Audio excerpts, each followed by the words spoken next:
You're listening to the We Are Libertarians podcast network. Find all of our shows at wearelibertarians.com.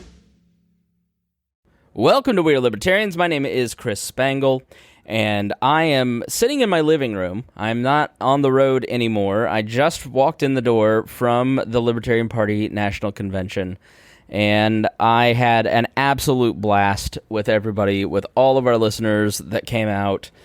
Jeff Mata, Ryan Graham, Kristen, Rhinehold, Michael Schulteis, although I will get to Michael later, because Michael trolled me so hard while I was on the airplane. It's epic. So I'll tell you that story here in just a moment. So I just had a great time at the convention, and one of the best things about this particular convention that I found was here's the thing about being online and being at something like PorcFest or a convention. It's very easy to be rude online. It's very easy to dismiss people or talk smack. But when you're in front of their face and you have to deal with them on a human level, it's much different. And you can kind of look them in the eye and then turn away, or pretend that you didn't see those people. But you know what I didn't do this convention was that, basically. I had no plans for content going into this, because I really looked at my role this week as a journalist, as a commentator, and I'm deeply influenced by my friend Abdul, who is an active participant in local politics here in Indiana and Indianapolis, in an objective, fair way, and much to the chagrin of other journalists, it's not unethical what Abdul does, but Abdul's very engaged in having conversations with people about what's going on. And so I just decided, I'm going to kind of do the Abdul model. And, I'm friends with everybody from all the different caucuses and all the different sides. And some people I'm not friends with. And I made a point of trying to go up and talk to some of those people. And what Abdul does is he goes and he just tries to understand what's actually happening.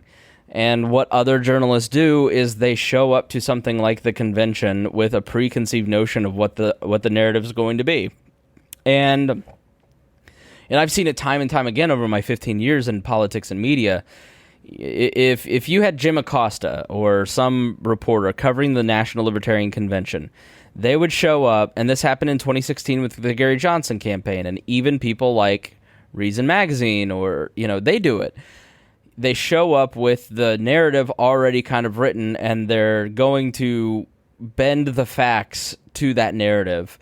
And instead of just kind of showing up with a blank slate, observing what's happening, talking to a bunch of different people, and getting a feel for what's actually happening. So, for instance, if I wanted to take the narrative that the Libertarian Party is falling apart, and that it is nothing but infighting, and, I've talked about this on the program. I've said these very words, and a lot of that is true. There was some stuff that happened at this convention that was definitely infighty and inappropriate, and speaks to that concept of the LP being nothing but drama. And there are those little small events that do happen, but once you actually step away from just like being a wallflower and sitting in the back and start talking to active participants and engaged delegates, you start to see a completely different picture of how the Libertarian Party is operating. And what I want to do when I go to these things, and my eventual goal is to do We Are Libertarians full time, and when a presidential campaign comes around, travel to an Iowa or to the national conventions and give you an accurate perspective. So this is a test case. So I will provide links and all my commentary that I wrote on Facebook for this convention, so you can check that out, as well as photos. But also these podcasts. I think you're going to come away with a different view of how the Libertarian Party works if you listen to them all the way through. And I was surprised, quite frankly, at the amount of unity that exists within the party. And I'll talk a little bit about that at the end when I talk about, some of the winners and losers of this convention, and there weren't a lot of losers. There were a lot of people who made really good impressions because this delegation, for whatever reason, was just kind of ready to listen and very engaged with what was being said. And I think it's because, to be quite honest, there were a lot more millennials at this convention than boomers. And if you were to go back to 2010, 2012, and those conventions that I attended, it was a lot of people who had been involved in the party for 20 or 30 years. And it's not a boomer thing necessarily. It's just that when you've been involved in an organization for 20 years, you are very definite on what you think works and what you think, how you think things should go, and in protecting the things that you personally have been investing in over 20 years. And let's be honest, politics changes very quickly now, and there are a ton of new people. There are,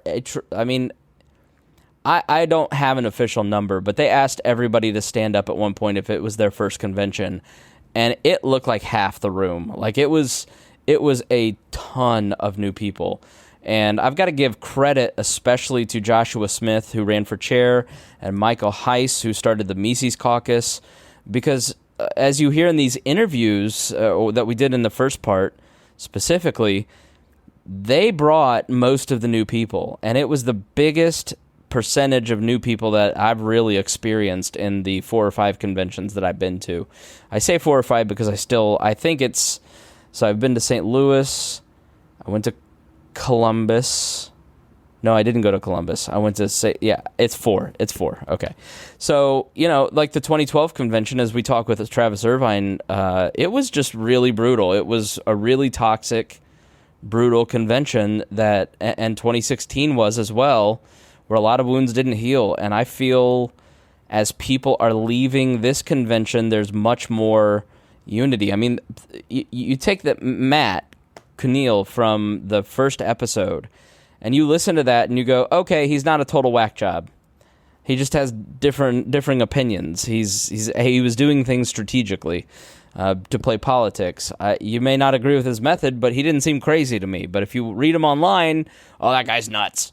And so I want to start with a little bit of conversation about the convention with everybody I was talking to yesterday: Kristi Avery, Rhinehold, Kristen, Ryan Graham, and we are just talking about the convention, and we continue with the theme of should we talk to Arvin Vorha? And I had talked to Matt shortly before that because I didn't do any interviews until about a day and a half into the convention because, again, I wanted to show up, observe, figure out what was going on, who's who. And then once I kind of figured everything out and figured out what I wanted to say, then I talked to people. And so we're sitting there podcasting, and Arvin's doing this interview that we talk about. And we decide that, yeah, let's talk to him. And in the process, we see TJ Roberts from Liberty Hangout, the notorious publication. Although they've distanced themselves from some writers. And you know what? In that moment I said, you know what? I purposely have not talked to TJ or Arvin. I should take my own advice and be open to hearing what others say. We invite them over, and we have a conversation with them, and we hear their point of view, and then you can pick apart what you agree with or don't. But at least you see them as a person, as a human being, and you can pick apart what they think. So, without further ado, I want to bring to you, and listen, I did not let them off the hook. I asked very tough questions, the kind of questions that you would want to be asked of people like Arvin and TJ and Matt, and I hope that you get something out of it. I don't think I missed anything with these guys, but please check it out. They were really good conversations, and I hope people didn't see the names in the podcast and just decide not to actually listen to it because, I'm not going to listen to that guy. Because that's the exact opposite of what we're trying to do here. We're trying to engage and converse with people in our movement that we are puzzled by how or why they do things. So here, let's try and figure it out together. All right, so let's get back to the action. You got to hover harder than that. She is not So, doing... Kristi, your opinion, is the leg flip going to be enough? Oh, yeah. Kristen is now sitting over at a table. She's wearing a dress, a very shapely dress. She's wearing a lot of cleave. She has a lot of cleave, doesn't she, Kristi? A lot of cleave. Right. Yeah. And I have a lot of cleave. You too. have a lot of I have a cleave. lot of cleave, yes. Yeah. And but instead of hovering, she's just kind of like sitting there. In line of sight. Not looking at him. Flipping her leg. She's on her phone. That's a specific thing. Maybe she's texting Arvin. She's playing hard to get. I don't need hard to get. I need easy to get. That's how the kind of interviews that I do. Okay? How bad of a joke can I make right now? Go for it. She's a Okay, stop. No, that's enough. Yeah, I mean, you can make a good... I don't think I've ever heard anybody get cut off. That's amazing. I think he knows where I was going to go I with know that. exactly where you were going. I love it. Yeah. So, listen, I don't know. Here's the thing about guys like Matt and Arvin and Joshua and Nick and all these people. What you realize is that they're people when you meet them in person. Yeah. Like, don't you guys moderate when you're here? Like when you kind of go I don't that guy, and then you get here and you're like, he's not a bad. I mean, so one thing I think that's normal in everybody, even when it's not. Okay, so Facebook, it gives you that insulation, and you can give more just bombastic and say kind of crazy things. And when you talk to somebody face to face, it's different, right? But also, Facebook doesn't really lend to having good conversations. It's more of you're trying to get attention, so you say more over the top things than you would if you were in person. I ran into Michael Heiss today. Mm-hmm. Now who's Michael?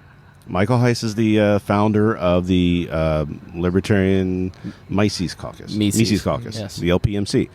Him and I have not gotten along. Right. From day one, because he came out advertising for that new caucus as we are going to take over the party, which really set me off. So him and I have gone back and forth quite a bit. So I'm standing outside in the alternate discussion area, which is the designated smoking area. It's where all the real business gets done at these conventions. And he noticed me. He said, we need to talk. I said, we probably do. So we walked and had a good discussion. And it's like when you're talking to somebody, you can see your points, whether they're hitting or not. You can gauge what they're really thinking instead of trying to guess it online, where you're trying to think, well, he's just being rude or this. You can tell when you're talking. Right. It facilitates a better conversation anyway. Right. So I don't know if it's so much that you're more guarded or more nice because you're in person, or it's just because when you're in person, you get all those social cues that you don't get. Yeah. Well, on Facebook. I mean, and libertarians, let's be honest, we need all the help we can get. That's what I was talking about a little bit earlier, was like the shit show that is the Facebook delegate groups at this point. I mean, it's nonsense, right? And it almost had me afraid to be here. It's gotten worse today, too. Well, I've not been paying attention, and that's been good, because I've walked up to everyone who I've had conversations with and disagreed with, and we're having great conversations. Me and, I know this is not going to be popular in Indiana, but me and Sam Goldstein had a little bit of a falling out, and I don't really all of us. No. We completely understand. We all love Sam Goldstein, but we completely understand. Yeah. But I met him at a party last night after I had a lot of free drinks, and we had a great conversation, right? Mm-hmm. Sam Goldstein online is he's a little too short and to the point. We could say gruff, but he's well, so I did. So we can talk about both the Indiana candidates actually. Sam Goldstein is a grumpy old man that nobody likes, and Joe Hopman is a grumpy old man that everybody finds endearing. Yeah, so it's very true. They're. I think it would be interesting, and we kind of had this. I think people aren't taking the LNC vice chair thing as seriously as they should, because what happens if Nick becomes mayor of Phoenix and decides he can't do it anymore? You may be choosing the next chair. You know, like there could be an opportunity. So there's no reason why he couldn't do both. The question is will he feel like he can? Which we talk about in that interview, and basically he's like, I don't know, I think I could do both. I could do all of them. You know, he's got a job, he's got young kids, but I think he's also got a lot of flexibility and a lot of drive and passion, and he might start delegating more of that work, though. Right. So that's another thing he could do. I think the only job duty is running a quarterly meeting in this convention. For the vice chair, pretty much. For the chair, For the actually. chair. I mean, Really? Technically, his job duties, according to the bylaws, are Mm. running this meeting and running a quarterly meeting for the LNC. and so interfacing 8 with meetings. media Right. and other things that he will take on to do. Sure. But No, I think the thing about the conventions, and that's why it's, I think, good to come every couple years, like I wouldn't want to do an interview with Arvin Vorha, but he's a person who's standing over there, and you're kind of like, all right, let's talk to him. Like Matt. Matt has asked me a couple times to do an interview on the show, and I've said no, because I don't want a damn libertarian socialist. You must be a fool. And then you hear him and you go, okay, I think he's wrong. I don't agree with his endpoint, but I can see that he truly is advocating something that was the beginning of anarchism. Like the idea is the beginning of anarchism. I'm putting myself to sleep. This is actually. No, but the thing is that he's focused more on the other aspects of that, and the socialism part isn't the base of everything he's building his thought processes on, and that'll probably change as he gets older. Right. I mean, the end result of communism is supposed to be anarchism. It just the problem lies in how many people you have to kill to make that possible. Well, I mean, hippie communes in the '60s were basically pure anarchy socialism. That's right. Yeah. Everybody agreed to do this. We're all in the big commune together. We share things. Nobody owns anything. Right. It was all voluntary, and that's really what he's advocating for: is the hippies' '60s. Yeah. Here's how far. Like, I think of conventions and this point, it's a really good time to come together. Here's how far it goes for me, even.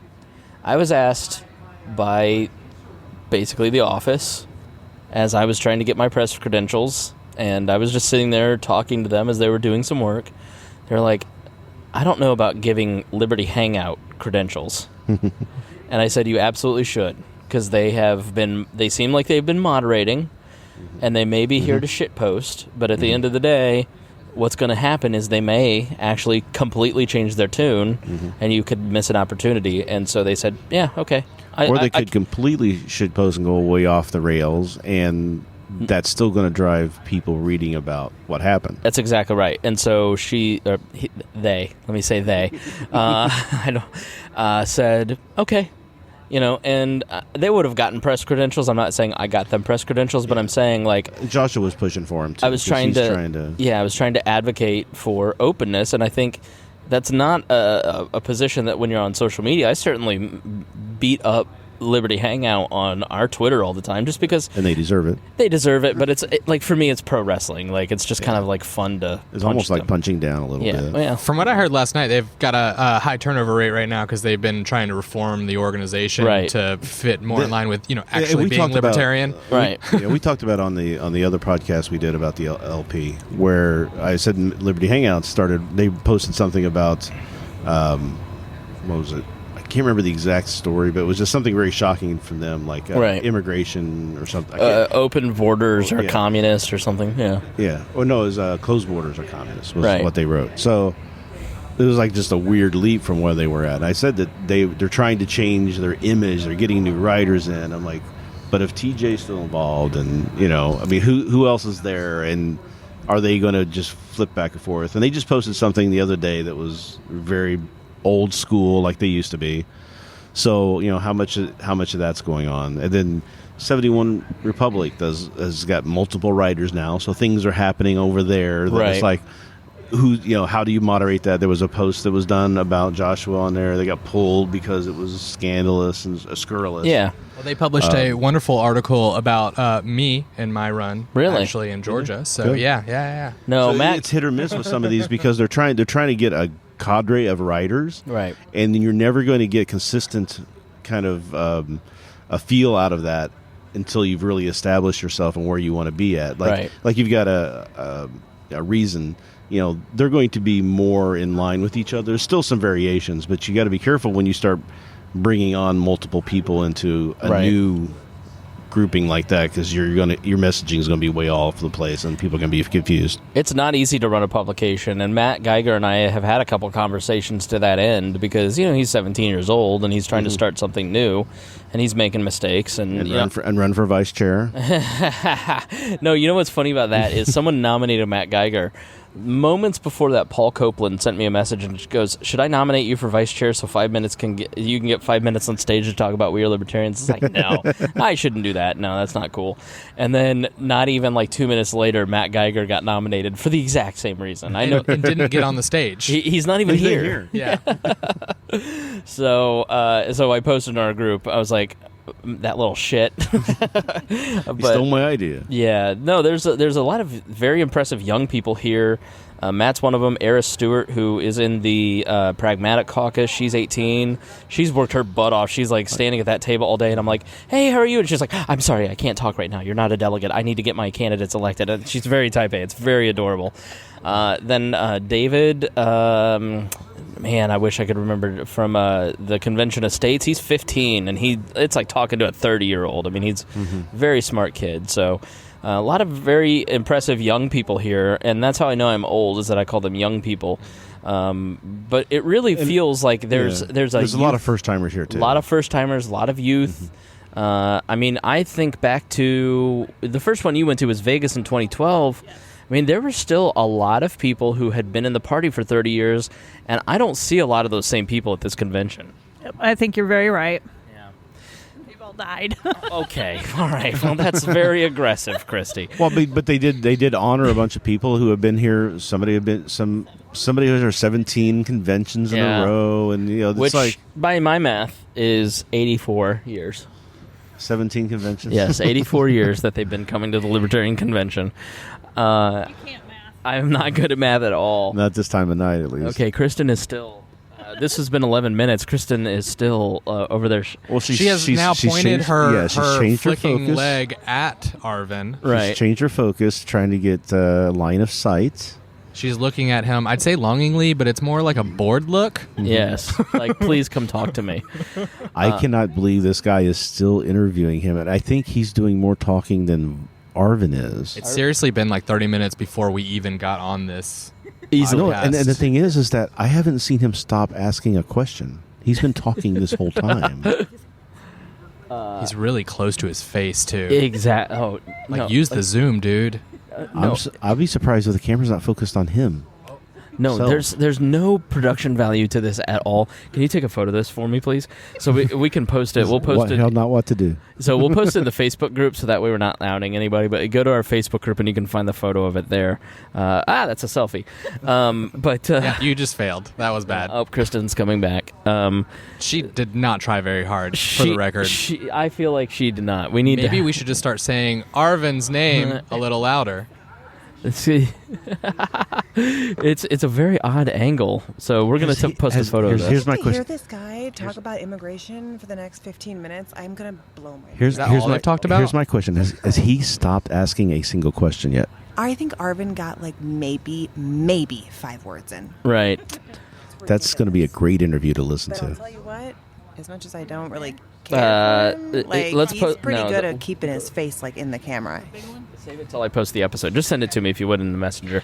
It's really odd. Like, that's the thing.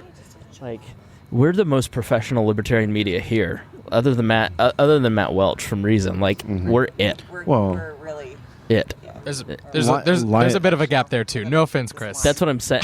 Yeah. Fuck you. Get off my podcast. Yeah. My bad. No offense to Lions of Liberty. It's your fault. I listened to Fifth Column. All right. Yeah. No. Matt. I had a very embarrassing moment with Matt Welch because he had sat down at our table. We'd commandeered a table, and I'd left my box of cards on the table, and then. He had his phone propped up on it, and I walk up and I just hand him a card. I go, "Hi, my name's Chris Spangle. Here's my podcast, and those are my business cards." And then I grab and he goes, "Oh, okay," and I walk away like a complete weirdo. And then later on, I was like, "Hey, did not recognize who he was?" Dear leader took charge of the situation. I knew exactly who he was. Okay, yeah. He had no clue who I was. Yeah. And I treated him exactly like I treated him like everyone else. socially awkward and dismissive. So attractive. Maybe he found that refreshing. Women are real. Nobody's fanboying on him. Yeah. Matt. Women are really into what? Finish that sentence, please. Nothing. I'd like to know what women are really into. I think that might be TJ from Liberty Hangout. Do you think we should? The guy asking a question? Go ask if he's TJ. No, TJ is young. No, I think that in the hat that there. guy's young. Oh, yeah, that guy in the over black there? and green hat. Are you sure? TJ, come here. Oh. All right. He has me. You know he has me blocked on Facebook, right? Because I called him. I'm sure TJ has everybody blocked on Facebook. My name's Chris Spangle. Hey, nice to meet you. Hey, pull up a chair. So, this is the reconciliation episode. We've already talked to Matt Canoe. I don't know how to say Matt's name. Cunel. Kukul, cuckoo. Here, hand TJ, come sit next to me. Now, TJ, you do what for Liberty Hangout? Yes, I'm the managing editor, so whenever an article is submitted, I'm the one to review it, correct its grammar, make sure we, at least in general, agree with it, and publish it. All right. So I have frequently, I don't dislike you in any way, shape, or form, Sure. and I kind of dislike Liberty Hangout because I think it has a bad reputation for a reason. Okay. But I do like poking you guys, as probably everybody does. I can't imagine what do your mentions look like on the Liberty Hangout Twitter? It's more or less positive, overwhelmingly, Really? ever since the recent controversies with Kent State and our open carry events. However, we've been receiving more death threats and notifications and messages, so unfortunately, that's just the reality of it whenever you're fighting for a relatively unpopular cause such as full gun rights for every citizen for every human being, Right. regardless of what they've done in the past or what weapon they want. For those who don't know, explain what you mean by the Kent State thing. Oh, sure, yes.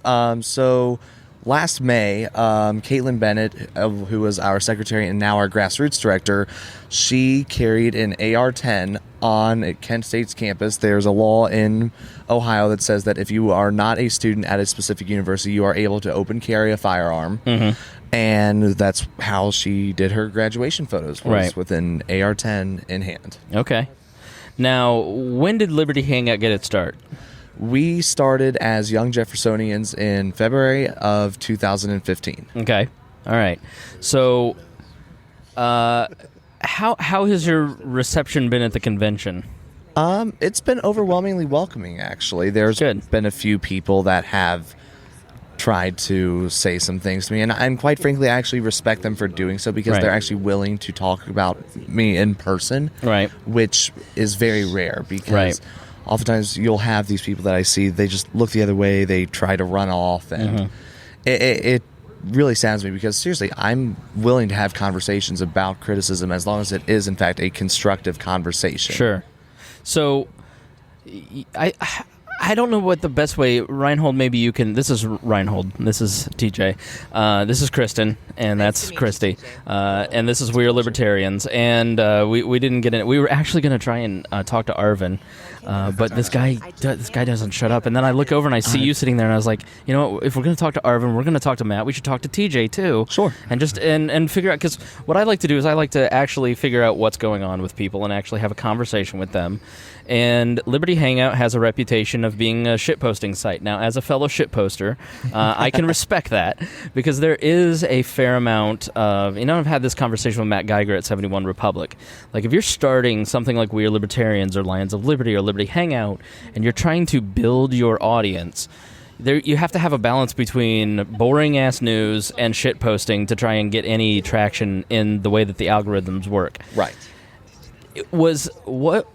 What was the decision behind taking Liberty Hangout towards a decidedly right position, or was there a decision it just sort of worked out that way? Like, you're sort of known as like the libertarian wing of the alt-right. I mean, in the conversation around Liberty Hangout, is that a fair assessment? And how do you think that came about? I would say that is not a fair assessment of the publication itself, and it is most certainly not a fair assessment of the individuals that work for Liberty Hangout right now.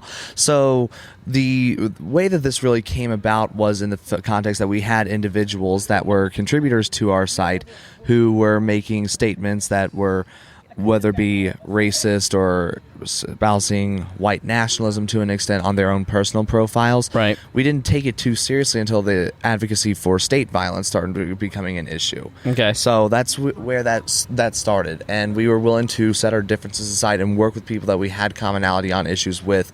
We welcomed a socialist, for example, a sort of libertarian left socialist, to write an op-ed about free speech at Evergreen State College, for example. Right. So there's a diversity that we had there.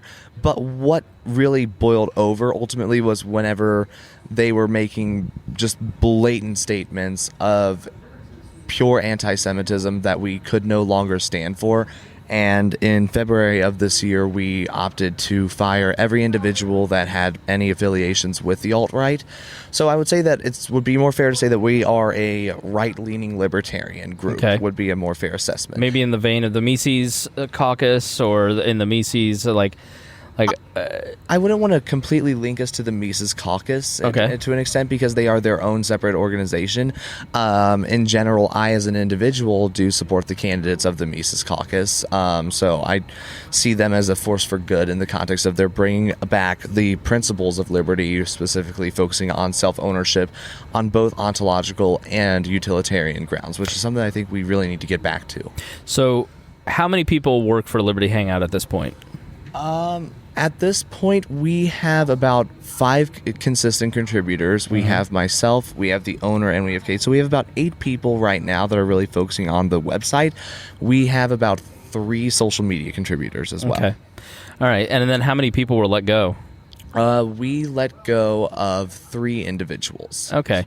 So was it a conversation within Liberty Hangout to go, we need to get control of... I mean, because part of my criticism of you and Liberty Hangout around that time was like, I want you to be successful. I want you to be a strong libertarian publication for your advocacy, but I also don't want you to contribute what I see as a toxicity to the libertarian movement, and you're doing things that make it hard for people to even mention your brand without other people shutting down. So, like, was there an awareness of that, and the decision was like, we need to actively change the perception of the publication by changing the contributors? I unfortunately don't think that the perception has largely changed at all. Unfortunately, we still do get the same exact accusations. Most of the accusations that we are alt-right actually don't come from libertarians anymore, though. So in the sense of with libertarians, I would say the perception has changed largely. Right. We get these accusations from the left now because, if you're pro-gun, you're automatically a Nazi. So that's one of the things. But we really didn't make the decision in order to gain any favors or to please any audience. We did it simply because they crossed a line that we were not willing to let any of our people affiliated with cross. Right. So we just simply did it on anti-Semitism, racism, bigotry in general. And especially with wishing to implement it through the state. Right. Okay. Wanting immigration policy to be based off of your race, wanting IQ-based things like that, just to where you're increasing the scope of the state, which I could not morally stand for. Right. It was really just a decision between Justin and I. So what are the things that you write about now? Like if I were to go to Liberty Hangout right now, what's the kind of stuff that I would see? Largely, we've been focusing on gun rights because of the controversy that I was just talking about with Kent State. That's where a lot of our newer audience has come in on, is just with that. But one thing that we have been doing is we've been actually making it to where in the middle of that, we're sort of dropping black and yellow pills in the middles of the article. We'll give these hardline conservative headlines, but if you read into the articles, you'll see points at which point one of our articles, we make the point that there should be no gun laws whatsoever, and even felons should have their rights restored once they have served their sentence. Right. Because the fact of the matter is that criminal justice reform is an essential part of the Second Amendment as well. Right. We've pointed out hypocrisy of major quote-unquote pro-gun individuals. Take Kyle Kashev right now, who supports Fix NICS, which will take your gun rights away if you have so much as a parking ticket. We've basically made this point that right now conservatism is not enough because they're just attempting to mitigate the damage that's being done with the growth of the state. No, we need to go on the offensive, and we need to make sure that we are actually limiting the state and reducing its size and scope. Right. And we're making certain that they realize that this right doesn't just come from your right to defend yourself from a personal attacker. It doesn't come from your right to hunt. No, it comes from your right to defend yourself from a tyrannical government. And that's one of the big things we've been doing. We've also been focusing on anti-war articles a little bit as well. I recently put out a critique of the United States Space Force, for example. Right. Okay. Rhinehold, do you have any questions? Ryan, feel free to jump in here if you guys have questions. I know you have something to say. You're personally, you and TJ, you're blocked. You've blocked Rhinehold over here. I apologize. It was during the Johnson campaign, and we were both probably very heated about the situation. But the thing I tried talking to you about at the time was that I felt that you were a decent writer. I was concerned about Justin at the time more than you, because I felt that he... Justin, I can't remember his last name. Moldow. He's the owner of the site. Yes. So Justin seemed to have a much more Trumpian feel to him, and that's where he ended up actually going and supporting at the time. And while I was working really hard to try and get Gary Johnson elected, having libertarian sources, kind of fighting against what we were trying to do, it was bad enough that we have to worry about the right and the left fighting for our candidate. It was the other people that were supposed to be liberty, should be helping kind of defend against that. And that was just my thing about it. Was, and we talked about this the other day on a podcast probably about a month ago, where we noticed that you had made some changes to the publication and fired some people, and you even had a article about immigration or open borders or closed borders was communism. I think it was something like it was a very 4-year publication to have that op-ed was. I think a lot of people were surprised. All right. Where a lot of your people. Your longtime fans were starting to get upset. I'm gonna let you. Do you have any issue if Arvin has to get to the gala? I'm sure, but do you have any issue if we slot him in here real quick, or do you have to run? Sure. Can I make a quick statement? Yeah, absolutely. Sure. Like so 5 minutes. I know you probably got. Yeah. Is that Justin did not end up endorsing Donald Trump. He actually doesn't vote. What the site did is we endorsed Darryl Perry in his write-in campaign in 2016. Okay. So we just felt that Gary Johnson's lack thereof in terms of principles was harmful to not the libertarian movement, so to speak, but the libertarian philosophy, where it was a watered-down message where we can have forced association through anti-discrimination laws, such as with the Bake the Cake issue. We've recently come out in support of the restaurant's decision to bar Sarah Sanders from this restaurant as well. So we're trying to consistently apply libertarian principles, and we're trying to do that more so now more than ever. But that's really where we're at. But I really do hope we can work together in the future. Yeah. So, thank you. Yeah, very, very cool. Yeah, I think you've been very well spoken. Yeah, and thanks for coming on, TJ. Oh, yeah, thank you I very appreciate much. it. You've been very well spoken, and I appreciate you coming on. Basically, Arvin, come on and have a seat next to us. My name is Chris Spangle. We are libertarians. We met a couple times. Yeah. This is the reconciliation episode. So, ooh, exciting! So exciting. I'm going to try to monkey wrench that though. But let's try it anyway. That's fine. So I've talked to Matt. I've talked to the Libertarian Socialist. I've talked to Liberty Hangout, and I figured we saw you cornered over there having a conversation. We're having a pretty in-depth interview. I'm pretty excited about. I think it should be a cool interview online. Awesome. Soon. Yeah, if you could put that right about that. Oh, okay. You want to hear? Yeah, all right. Cool. All right, cool. Thank you so much. And so you obviously have been a lightning round. I'm not sure if you're aware of that. I'm not sure if you are. I did notice that. Yeah, if you're controversial. I did pick up on that. Okay. Yeah. I think your decision to put devil horns on your literature was actually pretty funny.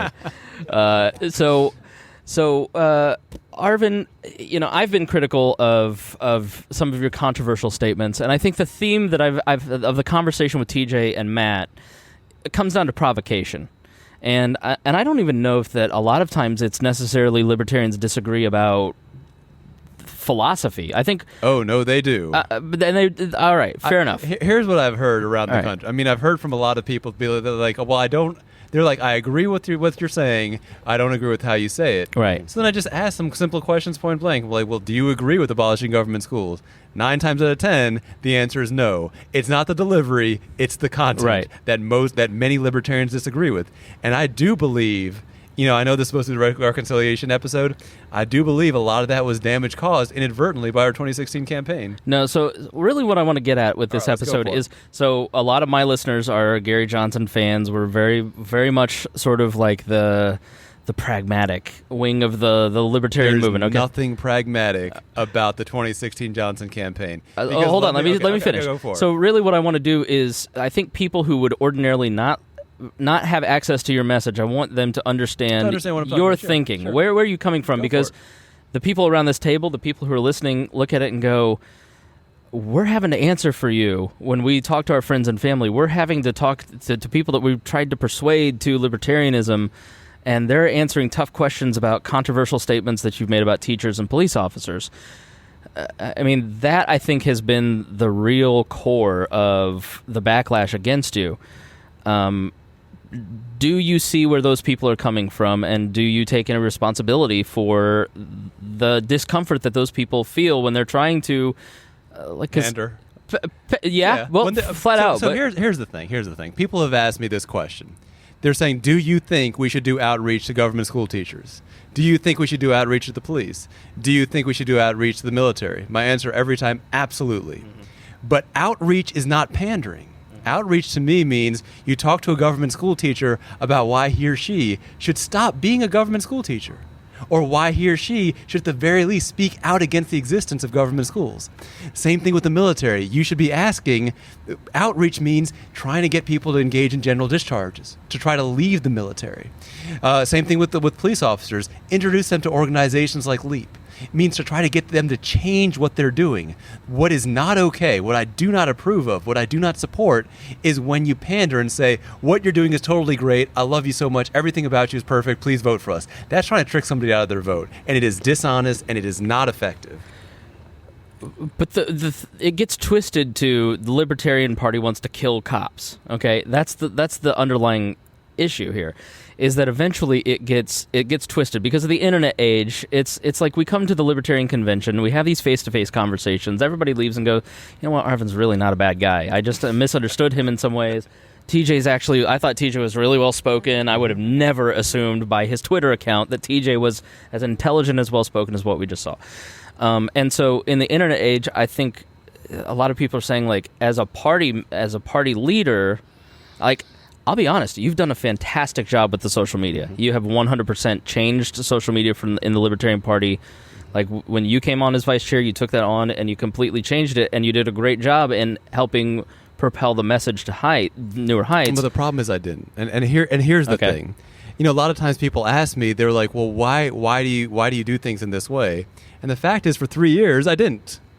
For 3 years, I used the classic approach of bold ideas, polite messaging. Mm-hmm. And I thought it was working. I had a lot of friends, though, who warned me. They said, by the way, you are not in the party you think you're in.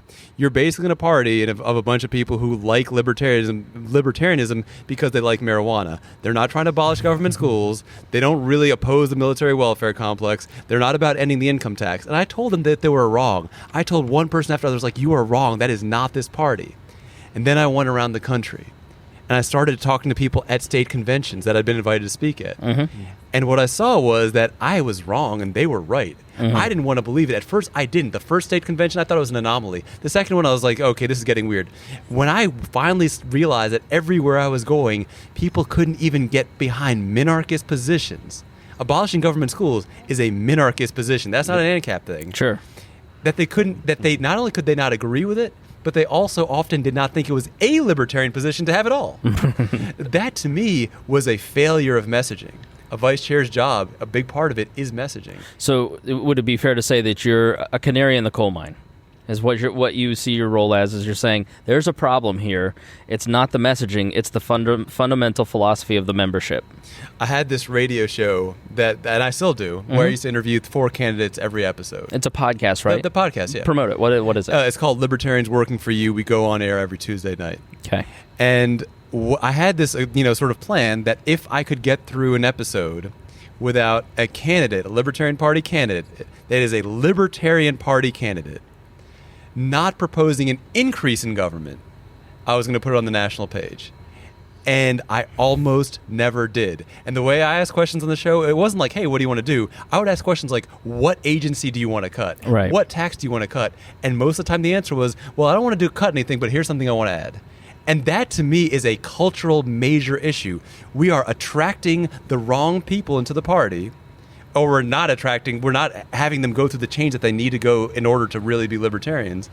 And the result of that is now we have people who are doing outreach genuinely. They're not trying to lie. Right. We told them that libertarians, with our soft sell messaging or whatever, and I've been the worst offender of this in the past, we told them that there's probably some way to have libertarianism that involves government schools. Mm-hmm. They believed it, and now they're spreading our dishonest message. Okay. And so that's why I changed the messaging. It was not just like an accidental thing that happened one day 3 years into being vice chair. It was an intentional decision that was absolutely necessary, in my opinion.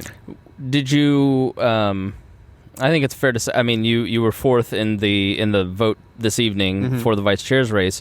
I mean, did you kind of go, I know this may cost me that. This may cost me this position, or did you did you expect the backlash that you've gotten? Of course. Or yeah, okay. Of course. Yeah, no, I mean, I knew it was something that I thought about for months and months, and I had to ask myself, I'm like, what's more important to me, fighting for freedom or trying to maintain a position in a political party? Right. And I didn't have to think about that for very long. Right. Yeah, and in some ways, your position and running for this, I mean, has given you a bigger platform. That's true. You know, somebody asked me, they said, well, you were so nice during the first 3 years. How come I never heard about it? And I was like, well, yeah, exactly. You don't hear about that in politics. Politics is always a blood sport. It's supposed to be aggressive. It looks like the Trump campaign. It looks like the Clinton campaign. If you want to see what politics is supposed to look like, look at how Clinton supporters respond to Trump or how Trump supporters responded to Clinton. What would you say... because I think you and I would probably agree on a lot of criticisms of maybe Ron Nielsen specifically and the Gary Johnson campaign at large. What was it about the Gary Johnson campaign in 2016 that really raised alarm bells for you? When what they took away from the Gary Johnson campaign was that libertarian support some really complicated fair tax. I don't get it. Mm-hmm. Now, there's a million things. I'm not saying he had to talk about government schools. He could have talked about, for example, jury nullification. That could be 4 million people going out there and saying not guilty because drug use is not a crime. Right. That could have been happening. He could have talked about cryptocurrency, Bitcoin and Dash, the huge network effect of a 4 million vote total campaign, plus the many more millions of people who learned about his campaign. He could have been talking about Bitcoin instead of stupid nonsense like Aleppo or the fair tax. Right. Or he could have been talking about homeschooling. There's so many things he could have done to change people's actions to get them to opt out of the state. And the campaign was so hooked on oh my God, let's get a couple more votes, that they ended up not making these major, major gains. The homeschooling movement right now is about 2 million people a year. What if it was 4 million a year after the Johnson campaign? Right. That would have been huge. Yeah. So, I mean, you're hearing this. Does it change any of your perceptions, Rhinehold? I see you nodding in agreement, Kristen. Yeah. Hand the mic to her if you would. No, I'm still pretty new. So all right. Go ahead, Rhinehold. Well, so one thing I noticed, you're talking about a lot of people are saying that they're not even taking minarchist positions in some of these state. I haven't run into that, so with the state party Indiana, I mean that's not something I've heard around that state party. So I'm just kind of concerned about that too. If that's the case, because I'm more of a minarchist, classical liberal. Mm-hmm. And so sometimes I hear stories from the anarchists where, people aren't falling in line with the libertarian message or they're not really libertarians. And you start, having these fights because it feels more like an attack on the classical liberal side or the minarchist side. But if we're going to the point where we have people who think libertarianism is actually adding stuff to the government, I'm completely on board with that. But I don't know I'm getting that from your messaging, right? So is maybe that an issue where you're making these points and you're getting a lot of attention, but is your message getting through the one you really want to have made, or are people just basically blocking it at that point and not coming to that conclusion. I think there's a big misunderstanding about what being ignored looks like, because people think that being ignored means somebody's yelling at you or picking apart your argument or quoting you or writing Wikipedia articles about you. That's actually not being ignored. That's actually being promoted. Right. Here's what being ignored looks like. And I know this is, if there's a lot of folks listening right now, this might hurt some feelings, but I should tell you what being ignored looks like. Being ignored looks like, hey, that's kind of an interesting idea. Oh, that's a neat idea. That's being ignored. It's just polite, and people might not pick up on it, right. But that's what it means to be ignored. Right. If you are being attacked, if people are quoting you, if people are taking your words out of context or in context, you're not being ignored.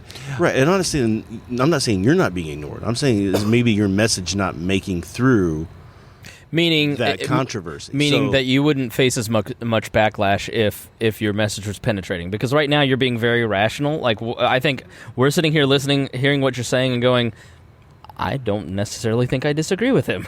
I think if you're talking about the difference between Ron Paul and Rand Paul, for instance, where Ron Paul captures hearts and minds and changes people and brings them to libertarianism because he has that very solid, well thought out, foundational message, whereas Rand Paul doesn't inspire the same sort of message because Rand Paul talks about, policy and like, I think that's a big problem with Weld, for instance. Like, when he spoke at Indiana, it's like, dude's giving a 90s policy speech. Politics is totally different than it was. Yeah. People want to hear why you're going to change the world with libertarianism and these overarching things. And you were critical of Indiana, which most of us are from. The three of us here are from, about the conversation about Sunday sales, for instance, which is the most talked about topic amongst the electorate in Indiana.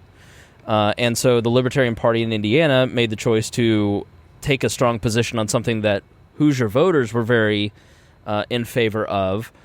And you made the point that this is not strong enough. This is milquetoast. This is weak.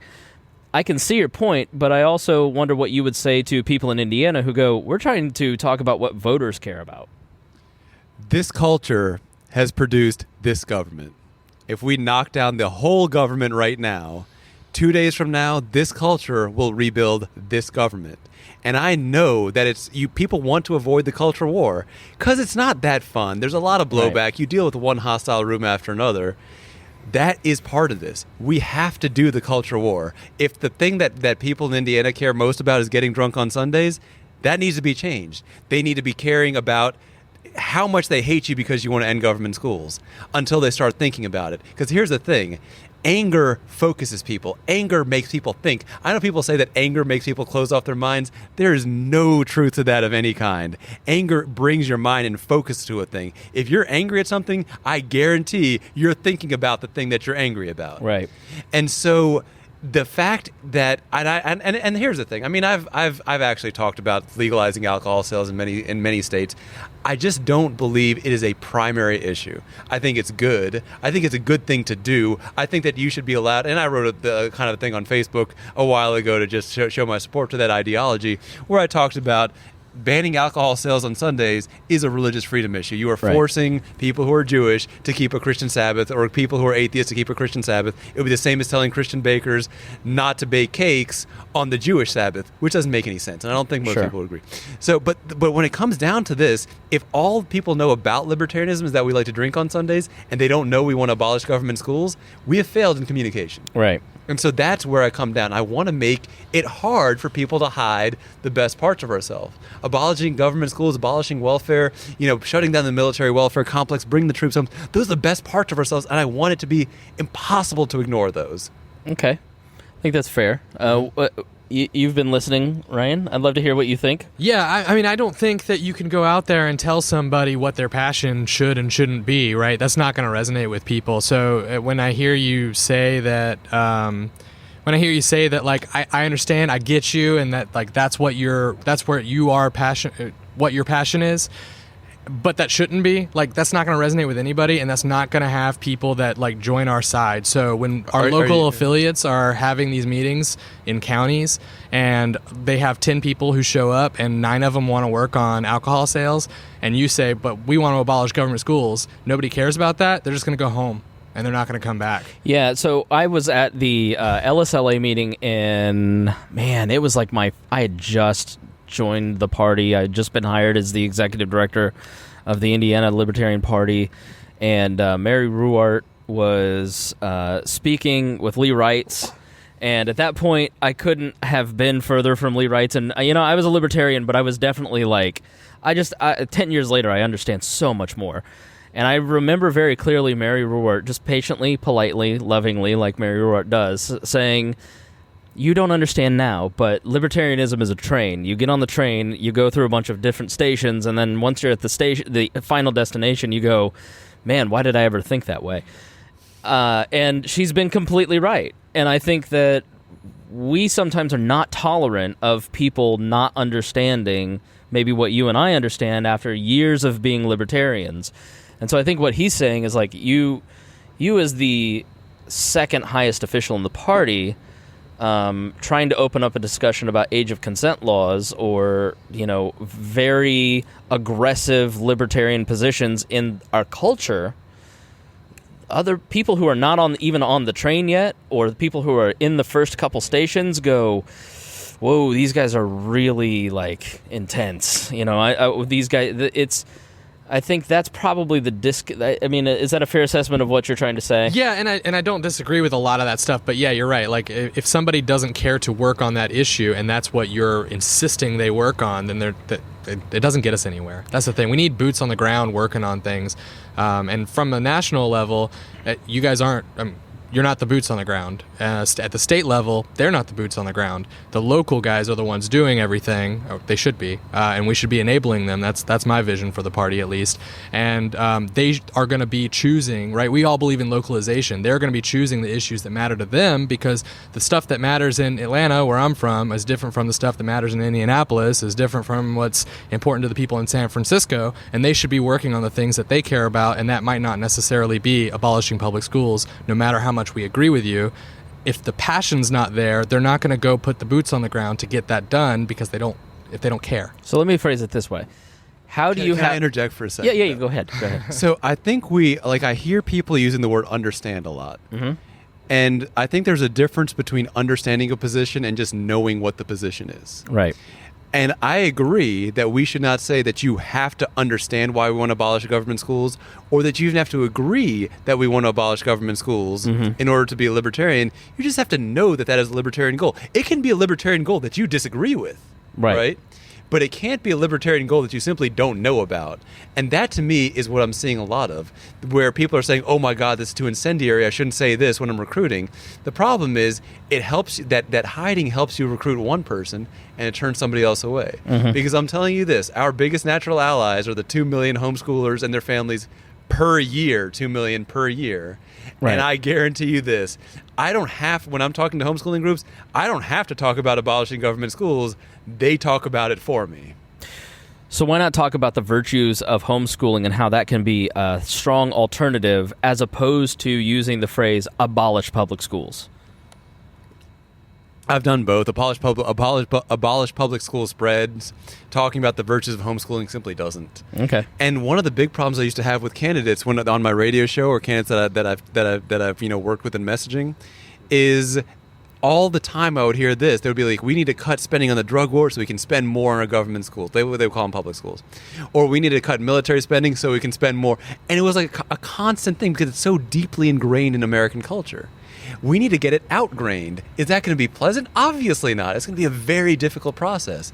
But I guarantee you this, that after some of the excitement of this convention, I don't think that most candidates who came to this convention, who got a chance to hear me debate or speak, are going to be automatically and unthinkingly saying, let's cut military spending so we can spend it on government schools. Some might do it anyway, but they'll be doing it consciously, as opposed to not understanding that that's not the only thing you can do with money. Right. And one thing I wanted to bring up too, sure, and point out, is that when a lot of discussion happened about some of the memes started, and that's when all the stuff happened. My point is that this is I was trying to explain to people, this is what you're trying to do, because if you put out a meme and nobody cares about, and 30 people have seen it, that were following you, nothing happens. But you put something out, and then somebody sees it, they get upset by it, they get incensed by it. They're sharing it to their friends. They're upset. They're sharing it to their friends. Now you've got thousands and thousands of people. Why wouldn't you keep doing that? So we have 88,000 on the We Are Libertarians page. We talk about this all the time. Mm-hmm. I can spend 30 minutes writing out a well-thought-out position. I can post an article from Cato that talks about open borders, and here's the 14 myths. And it'll get 500 impressions, and nobody. But then you post some shit meme that somebody spent 30 seconds on, and it's been downloaded, and it's all pixelated, and it'll do 80,000 because that's what people actually want. Mm-hmm.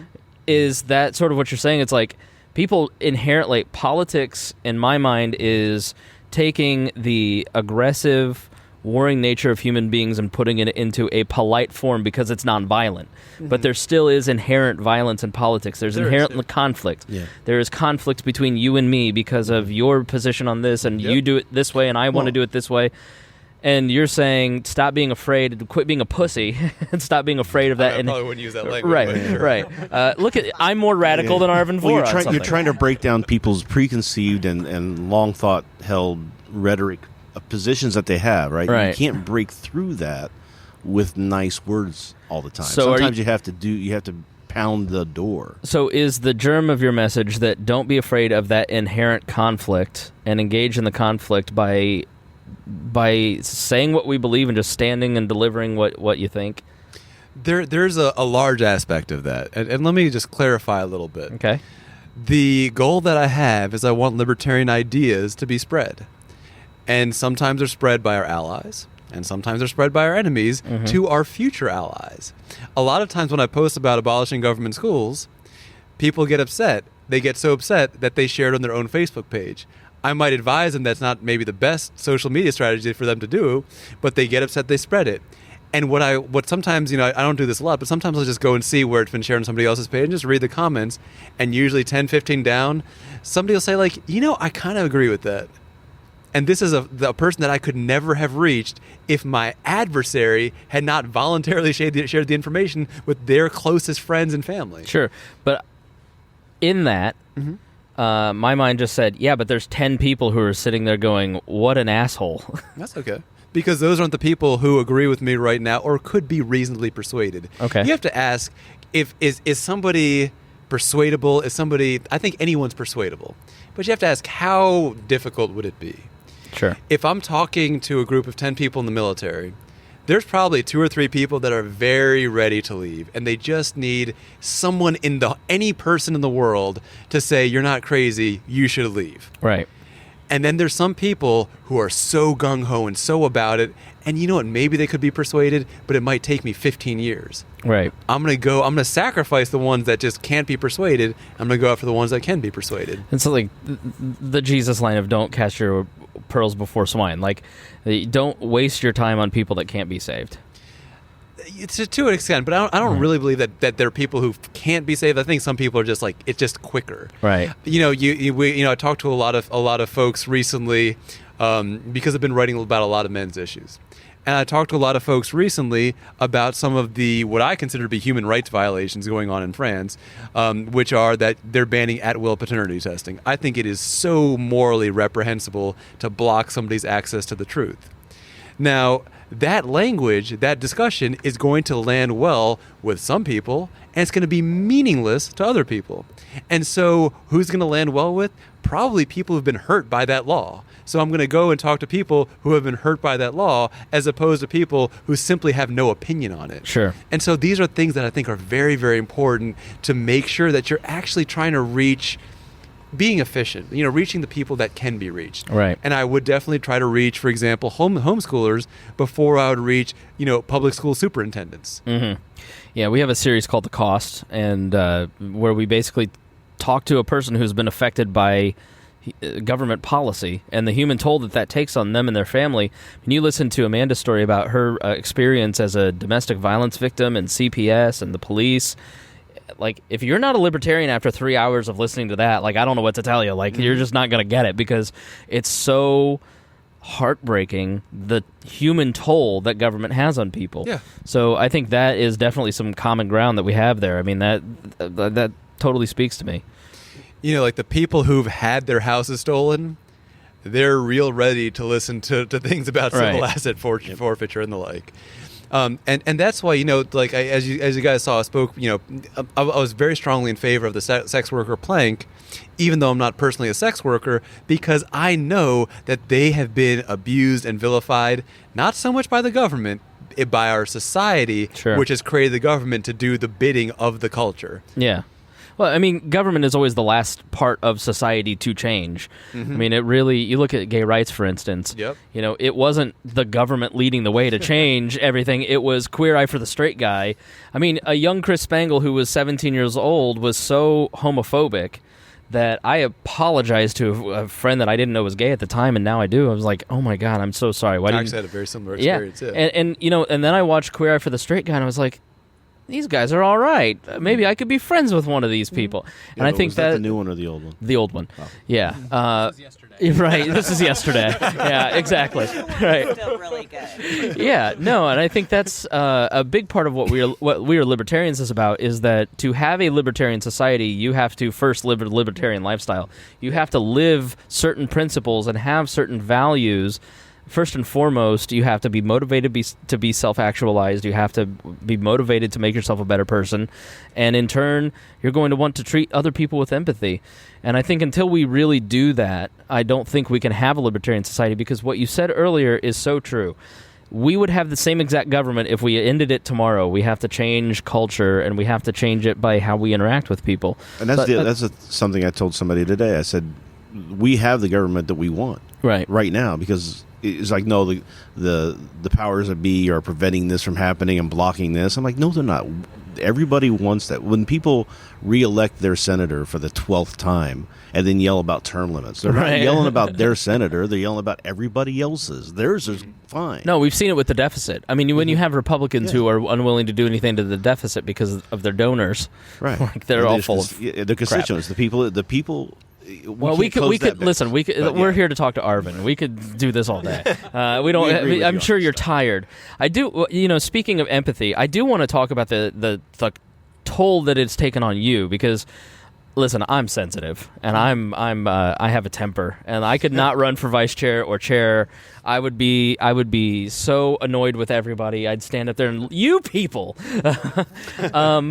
How do you handle opening up your Facebook and seeing people posting like really nasty things to you, and even people that you probably know and respect and have known for a long time, or memes that are probably unfair, and you're just like, I'm being misunderstood, nobody's actually hearing what I'm saying?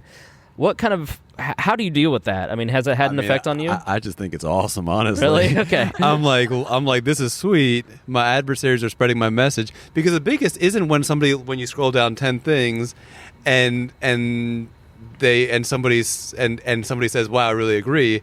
The biggest when you scroll down 5 things, they're like, who the hell is Arvin Vorha? And that's one more person who knows. And here's the thing: at some point, as we become, larger and larger parties, we all get, larger and larger media, whether it's Senate candidates or whatever, or as vice chairs or as chairs.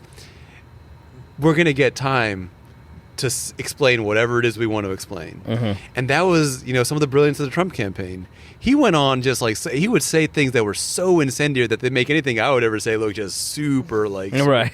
I mean... You told me not to curse earlier. No, I didn't tell you not to. I personally wouldn't. I know, I'm joking. Yeah, But the thing is, when he would get everybody so fired up, and the Washington Post was covering him, and every other left-leaning newspaper was just covering him, the result was that the next questions were always asked to him, and he always knew what the questions were about. Right. I always know what the debate questions are going to be when I'm asked. Right. I know that people are going to ask why I'm incendiary. I know that people are going to ask me about government schools. I know that if they don't ask me about government schools, I'm going to talk about them anyway. Right. So there's a certain amount of controlling the message. The reverse of that is what the Johnson campaign did, where they tried to just have no message. And the result was that they let the media pick it. Yeah. I'll tell you this: if Gary Johnson was talking about abolishing government schools all day long, no one would have bothered with Aleppo. They'd have just attacked him on government schools, and he could have persuaded some people about that using the enemy's force against them. Donald Trump wants to build a literal wall on the southern border. It's the dumbest idea I've ever heard in my life. I've spoken against it many times. But I'm saying, I think your point is valid, that that silly idea in a way that is silly, people really responded to it. I think you're like Trump has kind of in some ways borne out what you've said over the last 20 minutes. Like people paid attention to him because at first it was like this dude's just out of his mind. They're not, and then eventually they're like, I need a wall, and so why not it be libertarians who have everyone's best interest at heart, because we're going to, not use our power to try and control people and force people to do things. We're going to free people. Exactly. So why not use our message in a bold way? And when we go back to the idea of understanding, right? In order to get to understanding of an idea, you first have to know that the idea exists. Right. Like, I could never understand Christianity if I didn't first know there was such a thing as Christianity. Sure. And the same is very true of things like abolishing government schools, of things like ending the income tax. There are a lot of people who have never even imagined it, who've never considered it, who at first have to actually think about it for a moment because it's so foreign to them. Right. And so that's the first step of understanding. The first step of understanding is not, hey, that's a neat idea. The first step of understanding is usually rage. Right. And then the next step of understanding is analysis. And then like 50 steps later, you get understanding. I'd say that's fair. I mean, in my own experience, I was I held a pro-war rally in 2003. Like I was college Republicans president in 2004. I was so hardcore for Bush. But like I was like immigration policy seems right.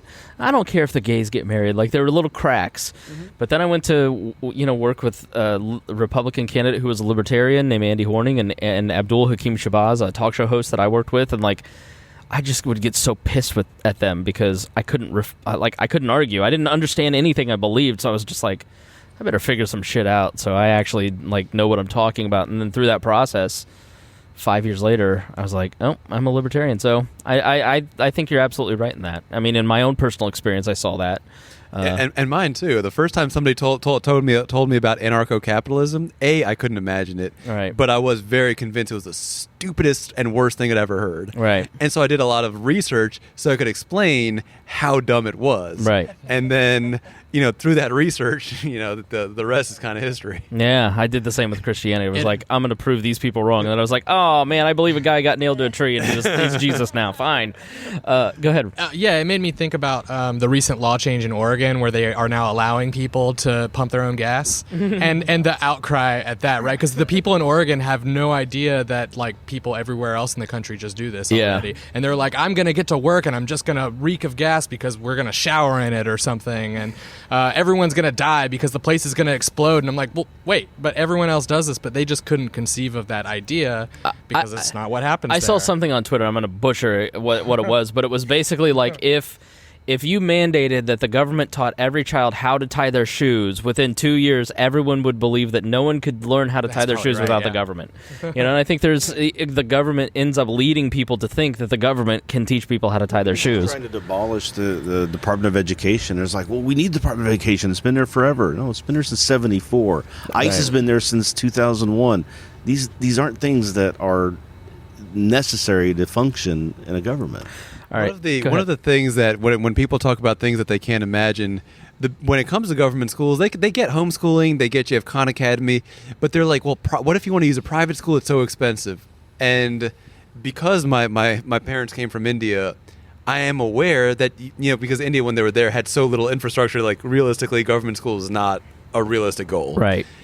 And so everyone went to private schools. It does like the poorest servants went to private schools because of that, many of the private schools just weren't very expensive. They were tiny, like the fees were tiny. Right. And we can have that here. It doesn't cost $10,000 or $20,000 a year to run a private school. Right now, they're just being offered as a luxury service. So, of course, they're going to cost a lot. Luxury services always cost a lot. I mean, it's just like, spas cost a lot, but it doesn't cost $90 to put oil on your back. I mean, you can do that for 10 cents. And it's like the same general principle. There are cheaper ways to do this. But people can't imagine it. They would be like, oh, my God, no one would ever go to school again. Right. There's about 1 billion, there's a country of 1 billion people that shows that you can actually have affordable schools. Right. Even in poverty. Maybe a tip for you is you started with a story. You just told me a story, and I was like, damn, that dude's right.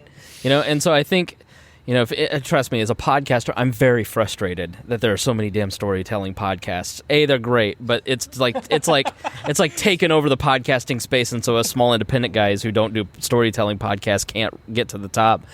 But and I think it's just because the human brain, like when what you just said, it's hard. It's like, how do you get a story into the public consciousness? But that was how do you get into a tweet? Yeah, no, for sure. Welcome to my life. I think podcasting has been great because it's taught me a ton over the 6 years of doing this, like trying to explain things to people. I've learned, and I change my mind all the time, but yeah, podcasting is a great way to kind of do that storytelling. Anyways, I'm sure you're exhausted. I do want to ask you, if you aren't elected a vice chair tomorrow, what does your future hold within the Libertarian Party or outside of it, or what are you going to do in the future? For that, I would very, very strongly recommend making sure you're there at the morning session. I'm sure it'll be noteworthy. James Weeks-esque. I'll take notes for you. I'm not going to be stripping, though. Okay. We really do. Like, I need James Weeks, because if we're gonna have I'm starving. Go I'm find so him. hungry. I want to go talk to him. All right, thank you so much. I appreciate the time. I know you're appreciate exhausted. that, guys. Thanks so much for having me on. Yeah, absolutely. All right. Now that we've talked to him, we're going to go find James Weeks. Let's go talk to James. In the meantime, let's talk to our buddy Darryl over at the Mises Caucus. Darryl is a first-time delegate to the convention, and he was motivated to get here because of the Mises Caucus. So here is his experience. Here with Delegate Darryl. Yes. Darryl is Darryl Meadows. Longtime Facebook friend. How are you? Yes, longtime Facebook friend. Yeah, you're going to have to put that right there. Longtime Facebook friend and listener to the We Are Libertarians podcast. One of the first ones I really dove into. Awesome. I appreciate that. And you've been a good friend, and you have recommended the show to a lot of people, and I appreciate that. I do. I mean, when you first said, hey, you talk to us, we want to be your friends, and I was like, oh, I don't know if you were serious, but then I added you, and you were like, yeah, awesome. Hey, what's up, dude? Yeah. Yeah. I'm approachable, yet I like to be in my ivory tower. It's a very weird dichotomy. You know how it is. I'm a libertarian. I don't like too much icon. I should have worn better shoes. Remember, you were saying you don't like that forced friendship stuff. That's exactly right. So this is your first national convention, right? Yes. All right. What are your general impressions? This is the most amazing thing I've ever experienced, especially with libertarians, and I don't think I want to miss another convention. Okay. What is so special about it? The atmosphere is just absolutely amazing. Being around so many smart, intelligent people, so many people excited for liberty. And like when we had the introductions and they counted out the guys that have been here for convention after convention, and we have a man here that's been here for 18 conventions. Wow. That's insane. That's like 73 years if I'm doing my math right. No, that's two 36 years. 36 years. Okay, yeah. Well, that's not as many. But yeah, that's insane. That type of dedication, and it's like we need more of that. Yeah. So, have you met any celebritarians? Oh yes, I've met Larry Sharp. I've talked to him multiple times. I actually met Nicholas Sarwark. I complimented him on his debate last night. Mm-hmm. So, I mean, I've met Arvin. I've met Jen Gray, who's been on the podcast as well. Mm-hmm. I've met almost everyone that I wanted to meet. Eric July, especially. I've been looking forward to meeting him for months now, listening to Backwards in his album. Okay. I don't know Eric July. Like, I've been at 2 events with him in a week now, and I've never met him. So if you see him, point him out to me, because I'd like to meet him too. I don't think he's here anymore. He was supposed to be here yesterday with Mash Teray and all of them on their panel, but he got travel issues after, because he left and he was supposed to come back. But I did meet Mash Teray also. That's from cool. Black Guns Matter, and it's just like so crazy to finally meet these people and just not be strictly on Facebook like you. Like you are a celebritarian to me, so it's like oh no, I don't know about that. No, seriously. I mean, like I said, you're one of the first people. You're shaping the minds of libertarians around the world, especially with your telling people that, it's not always about the big candidates. It's not about big tickets. You have to go do the footwork. You got to be on the ground, and really telling people, like, look, if you're not in the party and you're just listening and you're complaining about the party, you're literally handing the party over to people that you don't want it to go in that direction. So you got to be in the party to really have a say. Like we said to the guy on the Porkfest podcast, he was like, I don't like Gary Johnson, and I'm not going to go be involved in the Libertarian Party anymore. And I just said, so you're saying that, like, functionally the Libertarian presidential candidate's the most penetrating libertarian in the country. Like, our friends and family that don't follow all this like we do, they don't know who Eric July or Chris Spangle is, but they do know who Gary Johnson is. They do know who, you know, especially Gary, who really broke through. You want to give up the choice? Like, you want to give up the power to people that you may disagree with? Like, it to me, opting out doesn't seem like a great idea. Yeah. We have a guy screaming. There's a lot of nuts here, isn't there? Oh, there is. We have one of them right behind us, actually. Now, you're referencing Matt I have no idea. I believe. Yeah, he is the anarcho-communist. Yeah, I've debated him a few times on Facebook, and I can't understand how he can argue rent is theft when you say you support property. He don't believe in property rights, but if we believe in voluntary association, someone that has property should be able to rent property out for a temporary period of time, right? As a contract. He did a good job in the debate last night, to be honest, early on, and the people that were sitting around me were kind of, nobody wants your dumb T-shirt. Shut up. I'm trying to podcast in the middle of a crowded room. What are you thinking? One of us is nuts. But then he said rent is theft and there should be no private property, and the boos. The boos were crazy. Did you boo? No, I didn't boo. I knew everyone was going to boo, so I didn't boo. And then the moderators were awesome. I think it was smart of moderators to say, if you drown him out, we're going to give him more time to talk so he can torture you. And I think that speaks volumes to how they're like, we don't want to disrespect opinions, but at the same time, we can argue those disagreements at another time. But if he's up here to talk, he's up here to talk. Let him talk, and we can combat that all later. So you get selected to be in the debate, and we have a thread. If you're listening, you'll probably find it in time, but and I'll put it in the show notes. But we had a thread about convention commentary, basically, and I posted the video link in there, and you know, he's like, I believe in... at one point, Chris Thrasher looked at him and goes, why are you here? Why are libertarian socialists here? Because it doesn't seem to make any sense. He's like, because I believe in abolishing all forms of government. No other party fits where I fit. And I did, like, watching him in the debate, kind of go, you know, I don't agree with him, but I am glad that he is able to get on stage and speak freely. And you get on stage by having your crowd put tokens in, basically. And it keeps it from being 50 nuts on a stage, and you narrow down to really who are the actual contenders. It's like a straw poll. So I do think that's one of the cool things.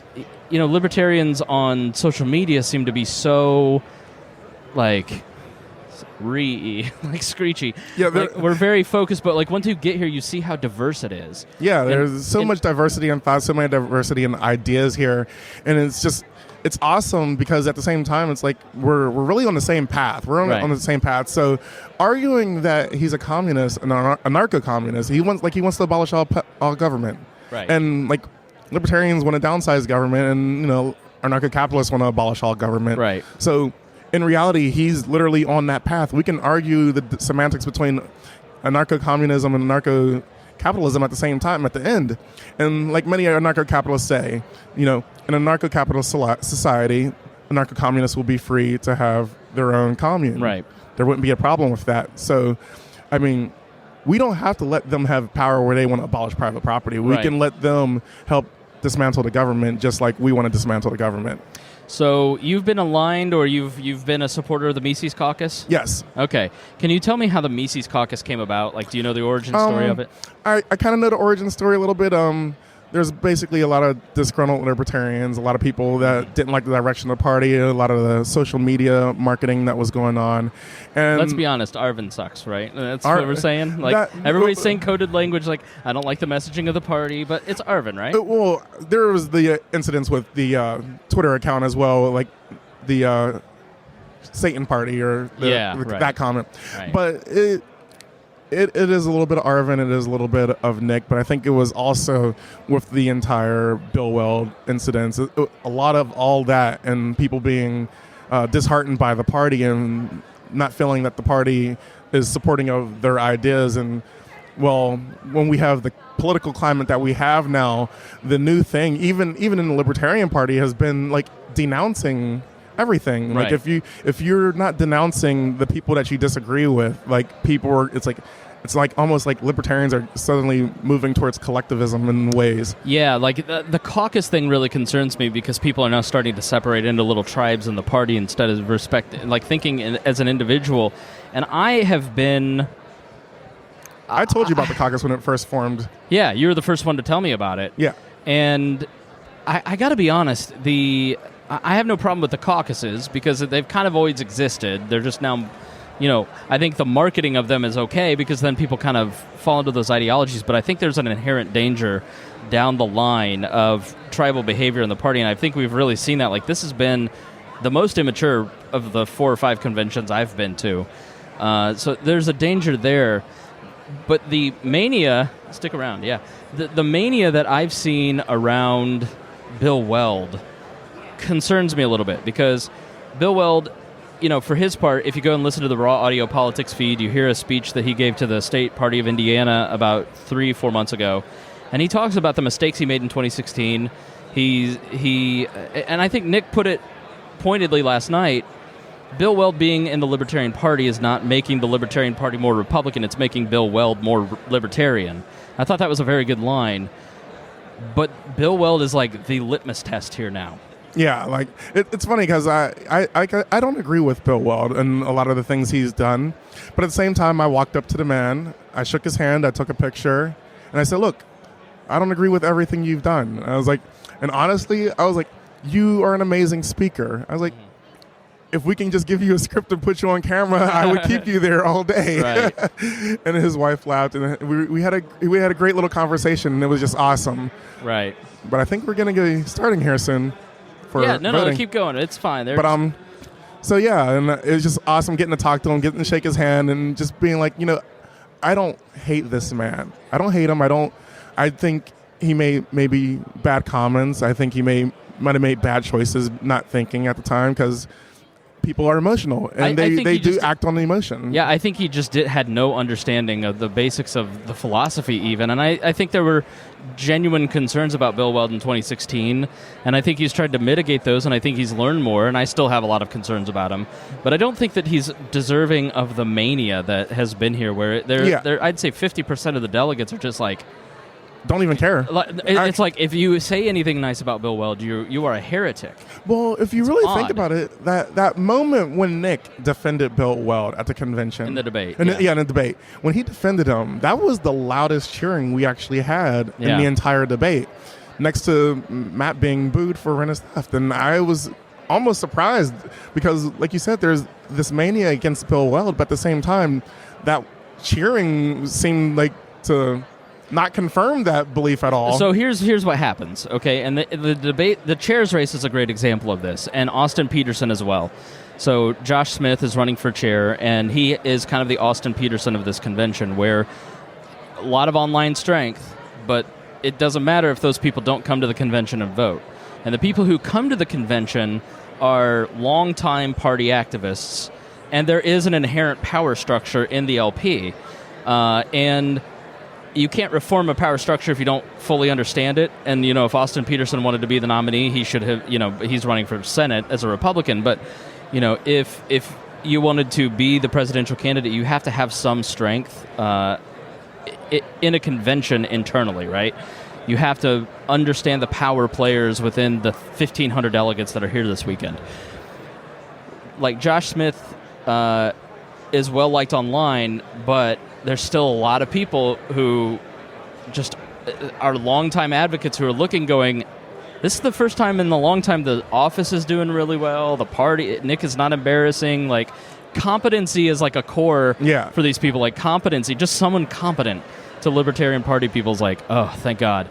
And so what I think you saw when he defended Bill Weld, to paraphrase him, he basically said, Bill Weld has become more libertarian by being involved. He's raised money for the party. He's endorsing candidates. He's here. He's in the back of the room. He didn't leave us.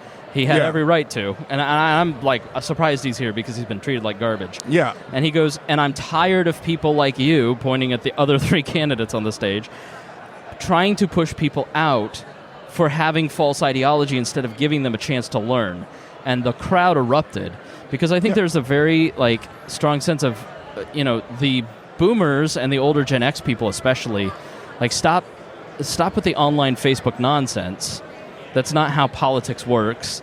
And I think millennials, we all kind of think that's the reality of the party, but it's much different once you get here. Yeah, it's really like when you get here, like a lot changes when you get here. Really? The people you meet, like they're convincing in a lot of arguments, and they're so knowledgeable. Like when they catch you off guard with something that you didn't know, right? But they're more deeper. I met a guy last night, Russell, and we were talking about the Convention of States that's been out here, right? And he was the first person out of everyone here to say, I've literally been actively opposing the Convention of States. We do email blasts against Convention of States. Everyone else they're like, oh, well, we have this fear of it, but he's the only one actually actively campaigning against it. Right. And what was crazy about it was he would have never told me that if I didn't stop and talk to him. Right. He would have let me promote Convention of States to people and just like let me have my view without ever stepping in. Right. And it was an amazing experience to talk to these people that... It's almost, Darryl, like a two-way dialogue is a healthy thing. Exactly. It's crazy. It's a beautiful thing. And like I said, I don't ever want to miss another convention because this has been one of the greatest experiences of my life. How often do you get to go to an event where you are full of a room full of libertarians? Like, I think for most of us, we're isolated, we're on an island, so when you go to a pork fest and you hear someone say Ron Paul, because everybody's talking about Ron Paul and the gold standard and crypto, like your ears prick up because you're so used to like, that's one of my people. But when you're here, it's great because you're immersed in people who share your ideology. I made a joke. I said, the only reason libertarians are here is because this is the only time we can literally preach to the choir and be happy about it. Right. You don't have to actually argue anyone against your position. Yeah. It's so nice. So I'm really glad you've had a great time. I really like because I think for me, I'm an old timer, and I was talking to Eris Stewart, young 18-year-old, first convention. She's having the time of her life. And I'm like, She's like all engaged in the politics and the chairs race and all that. And I'm like, I'm just here to like shitpost and talk to people and the old friends. And so it's nice to hear people come to the convention and like look forward to it and want to do it again and get involved. So yeah. So I'm really glad you had a great time. I am, and I think next time if we can get a little bit more organized, I'd like to participate in a lot of the bylaws debates and the grammar Nazing that's going on up here to make. They had an hour-long. They had an hour-long debate today about whether or not whether one of the bylaws should have the sex worker bylaw, the platform position should be people or adults. And it was like, we're arguing over a word. It was almost like the first day where we were arguing over in America. Right. All right. Well, we got to wrap up because this thing's about to kick off. Oh, thank you for having me on. All right. Spangle. Thanks, man. Thanks for being on, Darryl. I am talking quietly because I'm sitting in the airport and I don't want people to think I'm a weirdo. Well, I don't want people to know I'm a weirdo. Just watching the vice chair's second ballot. As predicted, Joe Houtman and Sam Goldstein, two boomer Hoosiers, ran in the vice chair's race, and they're splitting each other's vote. And Alex Merced is ahead, 44%, but you got to get to 50 plus 1%. And until it'll be close. But I'm in the Atlanta airport, just ate some subpar barbecue, waiting for my connection back to Indianapolis on the final morning of the convention. I messed up. I should have come in Friday night and then left on the 4th of July, but I only gave myself a couple days because that's when the cheapest flights were, but otherwise it was going to be super expensive to fly. But I should have spent more time at the convention. I wish I could have spent more time with people, but it was really an enjoyable convention.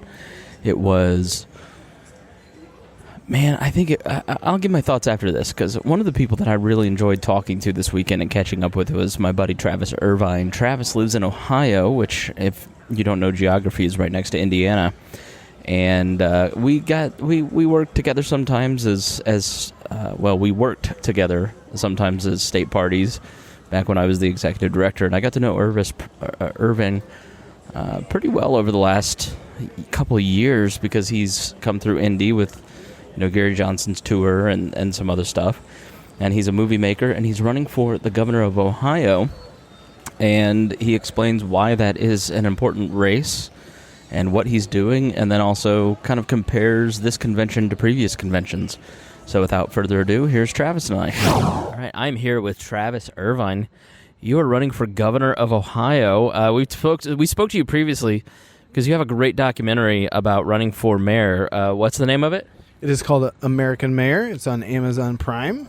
And, that was great talking to you last fall when it first came out. That was all about getting millennials to run for office. That was my first race, and I got 5% in the race. We raised about $1,200. We got 200 votes, but I did not come in last place. I got sixth place out of 8 people. And, of course, the thing I was most proud about is that I became friends with the guy who did become mayor, and all the policies I was talking about it ended up getting enacted by city council and the new city government. So that's awesome. Is it still on Amazon Prime? Oh yeah, it'll be on there for a while. We get like 25 cents every month just because people keep watching it. So I tell people, please just watch it and leave it on loop while you go to work all day, and then I get like 30 cents. Yes, help a brother out. So you mentioned, I don't know if it was on or off air at this point, that you might be considering a run for governor of Ohio. Why did you decide to run for that office? Well, to be quite honest, I was asked to do it by fellow Libertarian Party of Ohio activists. We've been put in a tight spot. I think we talked about it the last time I was on. The ballot access laws that we have in Ohio are extremely restrictive, and that only happened because the Libertarian Party of Ohio was one of the best operating libertarian state parties in the country as of 2010, when we ran a full slate of candidates, state reps, multiple congressional house districts. And we really had it together. In 2012, we were one of Gary Johnson's favorite states to go campaign in, and I would MC his rallies there in Cincinnati and Cleveland. And then, so the Republicans saw us as a threat, and in 2013-14, they removed us from the ballot with a new bill called SB 193, which was all about minor party ballot access laws, and that requires a minor party to get 3% in a presidential or gubernatorial race to retain ballot access for 4 years. So they changed the rules. They'd always tried to do it with the Secretary of State, but we would sue them in court, and we would win because the Secretary of State's not a legislative body. So finally, they have a supermajority in the Ohio Assembly, so they rammed through this legislation. Kasich signed it in a heartbeat, and that's what we've been facing since 2014. Is basically we have not been on the ballot. We have not been a registered political party in Ohio since 2014 because they saw how popular we were getting in 2010 and 2012. So because of this, I have to get 3% in this gubernatorial race, and they asked me to do it because I've run for office twice before. I ran for mayor in my hometown, got 5% there. One of my commercials got on Jay Leno. We made the documentary. I'm all about national earned media. That's what I do best. When I ran for Congress, of course, in 2010, I got the Patrick Henry Award here from the Libertarian Party because that year, just running for Congress, I got 4% of the vote, and our campaign ad, "Give the two-party system the third finger," went viral, and we got on PBS, we got on CNN. So I can meet the minimums that we need. I like to do even more if we can. We got to raise a lot of money if we can do it. But national earned media is something I can do, and that's free. That's free press, basically. What's the third middle finger? The third finger. Oh my God. So this campaign ad we had in 2010 was "Give the two-party system the third finger." And it's all about giving the ring finger to the camera. We have multiple voters doing it, saying how the two-party system let them down. And this ad, it went viral with the libertarian movement, obviously, but it was really cool. The night before the election, Anderson Cooper played it on his show, on a segment about campaign commercials, and PBS NewsHour put it on their show. And they even said it was one of the more clever ads of the campaign season in 2010. So that was a big surprise for us, but it was like a big victory because we were basically taking the libertarian ideas and making them mainstream, which is something you and I have talked about, spreading the ideas outside of the convention hall, outside of libertarian circles. and just kind of putting ourselves out there. So it was very popular, and it was an honor to win the Patrick Henry Award for it, too. Yeah, you were by trade a movie maker. You were telling us about a movie that you're working on right now that is very funny, but also I'm sure it's a serious film. But yeah, you're a very talented person who's a comedian, who is a movie maker, you're just a very creative person. And how does that inform how you run for office? That's a great point. Yeah, my creative endeavors allow me, I think, to bring more to running for office than the typical politician. And I think it's the same with a lot of libertarians. We bring creativity to this. We have to be creative because we're already so far behind in fundraising and polling and things like that we don't have anything to lose except the election. So we go all out. We get bold with it. We share our message. We force the other two mainstream candidates to talk about issues that we want to talk about. I mean, that's always, even that can be a victory. With the movie American Mayor. If anything, me running for mayor forced everyone to recognize the problem that my neighbors were dealing with. So that's I like bringing the creativity to it because it is fun to kind of have fun with it, but also be genuine in your approach and with the issues that you want to talk about. So that's what we're going to do in Ohio this year as well. Legalizing marijuana in Ohio is polling 60-70%. We're supposed to get medical this fall, but the Republicans have screwed it up so badly with overregulation and overtaxing, and it's a real mess in Ohio on that front. So legalizing marijuana is going to be on the ballot in 2019. We are legally coordinating, of course, with that campaign because we have the same interests. But, talking about issues about like legalizing marijuana, criminal justice reform, protecting the Second Amendment, these are things that are going to pull the Republican voters who don't like the mainstream Republican candidate, Mike DeWine, and Democrat voters who don't like the mainstream Democrat opponent, Richard Cordray. These are the issues that are going to pull them into our camp. That's why I have always loved about libertarians. We have something for everybody, and then also like nothing for nobody. So, yeah, I think the number one thing that I heard from first-time delegates that they love the Libertarian Party because they love the intellectual diversity of this place. Right, and if I could comment further on that, I think that's what's so exciting for me is that at our Libertarian Party of Ohio State Convention back in May, where I got the nomination, 2/3 of the people there were brand new. I had never met them or anything. I've been involved with this movement for 10 years. And I've seen a lot of people come and go. People get activist fatigue. They work too hard. They tire out. They bow out. And what's nice for me is that with my campaign, I'm kind of unifying some of the old factions that we used to have, but we're bringing in all these new people too. And I think that's honestly a big credit to 2016.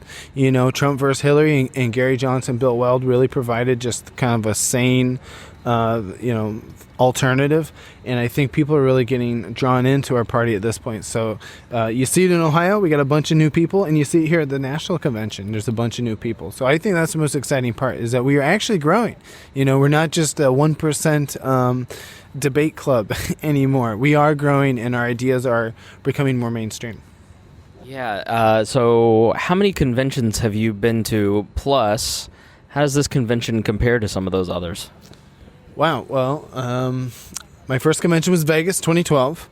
It was a very contentious. Gary Johnson got the nomination, and his VP, Jim Gray, they got the nomination pretty easily that year. But the chair race and the vice chair race, that's where I saw libertarian politics at its best/worst, where it extended for a day, and then like myself and a bunch of delegates left. So the chair was actually picked with, maybe half of the delegates are actually there for most of the convention, and you almost saw the same thing here. I think Sarwalk is doing a great job. He's very supportive of our ballot access things that we're dealing with in Ohio. So I was very fine seeing him get reelected. But now, of course, as of this recording, the vice chair race is still undecided because that got pushed a day because libertarians are dealing. There's so much slowdown. Anybody can speak from the floor at any time, and it delays things by hours. Yeah, but I would say that these kids these days, they don't know what a real chair's race is like. I mean, some of those, the Wayne Allen Root when he ran for chair, and then in St. Louis, and then Mark Rutherford in 2012, and then those were brutal, because the radicals at that point were half the party. and now they seem to be about 25%. And the radicals that exist still, like Daryl Perry, I don't know what happened. He used to be us old guys, like Daryl Perry used to be just such a flamethrower, and now he's like one of the elder statesmen of the party. You, just a wacky young kid, just doing all kinds of crazy things, and now you seem like a damn near moderate at this point. Right, yeah. I remember 2012, because that was, Mark Rutherford lost by 1 vote to Noda, and then so after that, it was off to the races from the floor. Poor Joe Coleman went to see her sister and missed the vote. She's from Indiana. She would have voted for Rutherford, and nobody's ever let her live it down. But yeah, I think it is interesting for those of us who have been involved for around 10 years, and like Thrasher running for chair. It's interesting to kind of see millennials start to become part of, I don't want to say the power structure, but the leadership structure in some ways. I'm not in the leadership structure in the party. You're not in necessarily the national political party, but it is sort of a weird feeling to be older at this convention now. Yeah, well, we're older. We're still millennials, but we're the older millennials. But I think it's good. You're right. They don't remember some of the things that we've gone through. The trenches of 2012 and 2014. I mean, even Sarwark and Arvin winning in 2014 was, those. I think Rutherford and Goldstein were running again that year out of your state, Indiana. And 2016. The big contentious thing in 2016 was the Bill Weld VP nomination, which he barely skirted by on the second ballot.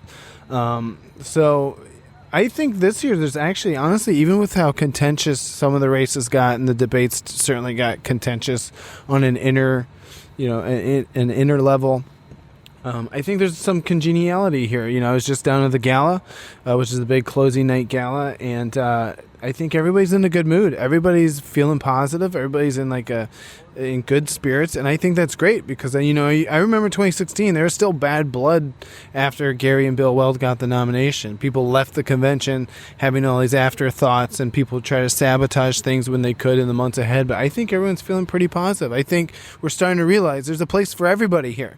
Because where else are we going to go? We all agree on enough things that we can make this work. Yeah, when the Libertarian Socialist is up there and everybody goes, meh, he doesn't seem that bad. Like, I kind of see what he's saying. Like, I agree.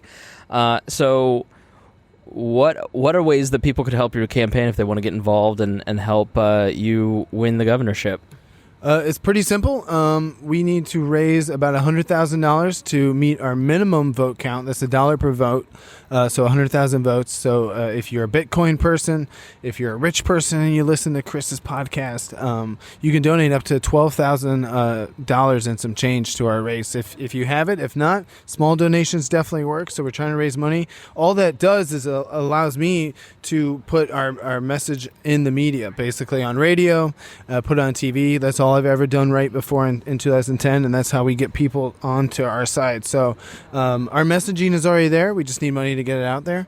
So that's a way you can help. Otherwise, if you live in Ohio or if you don't have anything going on in the next few months, you want to volunteer, you want to come on board, IrvineForOhio.com. That's a place to find us. And we need all the help we can get. This is a very important race. The LP National has put $200,000 into this ballot access drive that we just completed today. We turned in over 90,000 raw signatures, way more than the valid amount that we need of 55. I think we turned in about 60-some thousand valid signatures. So this is a big deal for the LP, and it's now on my shoulders to get that minimum, again, of 3%. But I hate being that guy going around kind of like Gary did in 2016. We need this. We need 5%. We want to do even better than that. And I think we will absolutely do better than that because Mike DeWine, the Republican, is very unpopular. Rich Cordray, the Democrat, is very boring. This is where I can shine. I'm good in debates. I'm good in media. I'm good at getting our message out there. So I think we can really shake it up. All right. The Larry Sharpe of the Midwest. That's what. I wish I was that cool. All right. Well, you are cool. We're getting ready to go see one of your comedy shows, so we're going to wrap it up. So, Travis Irvine, thanks. And what is your web address? IrvineForOhio.com. You can find me on Twitter at Travis Irvine USA. I've got the same Twitter strategy as Sarah Palin and Jim Webb, so I think I'm doing pretty good. So I'm in the air, and I'm playing my game, Kingdom Rush, just kind of chilling. I had just finished a movie. I think it was called Longest Day. I think it was Longest Day about World War I, and it was like, I was so mad because of how stupid World War I is. Like, it's just it's so maddening. Not just why it began, how it was operated, the casualties, needless casualties, and the film just captures it so perfectly. And I was just so mad. And so that had just ended, and I didn't put it in airplane mode, and then all of a sudden I get text messages popping up as we're flying probably over Bloomington, Indiana, and it says, Mary Ruwart just nominated you for National Libertarian Convention. And then my internet stopped again until I landed in Indianapolis. And so I am on the plane for like 5-10 minutes in the air with no connection going, what? Now, what I didn't know is 50 people ended up getting nominated. And I landed and my phone just blew up.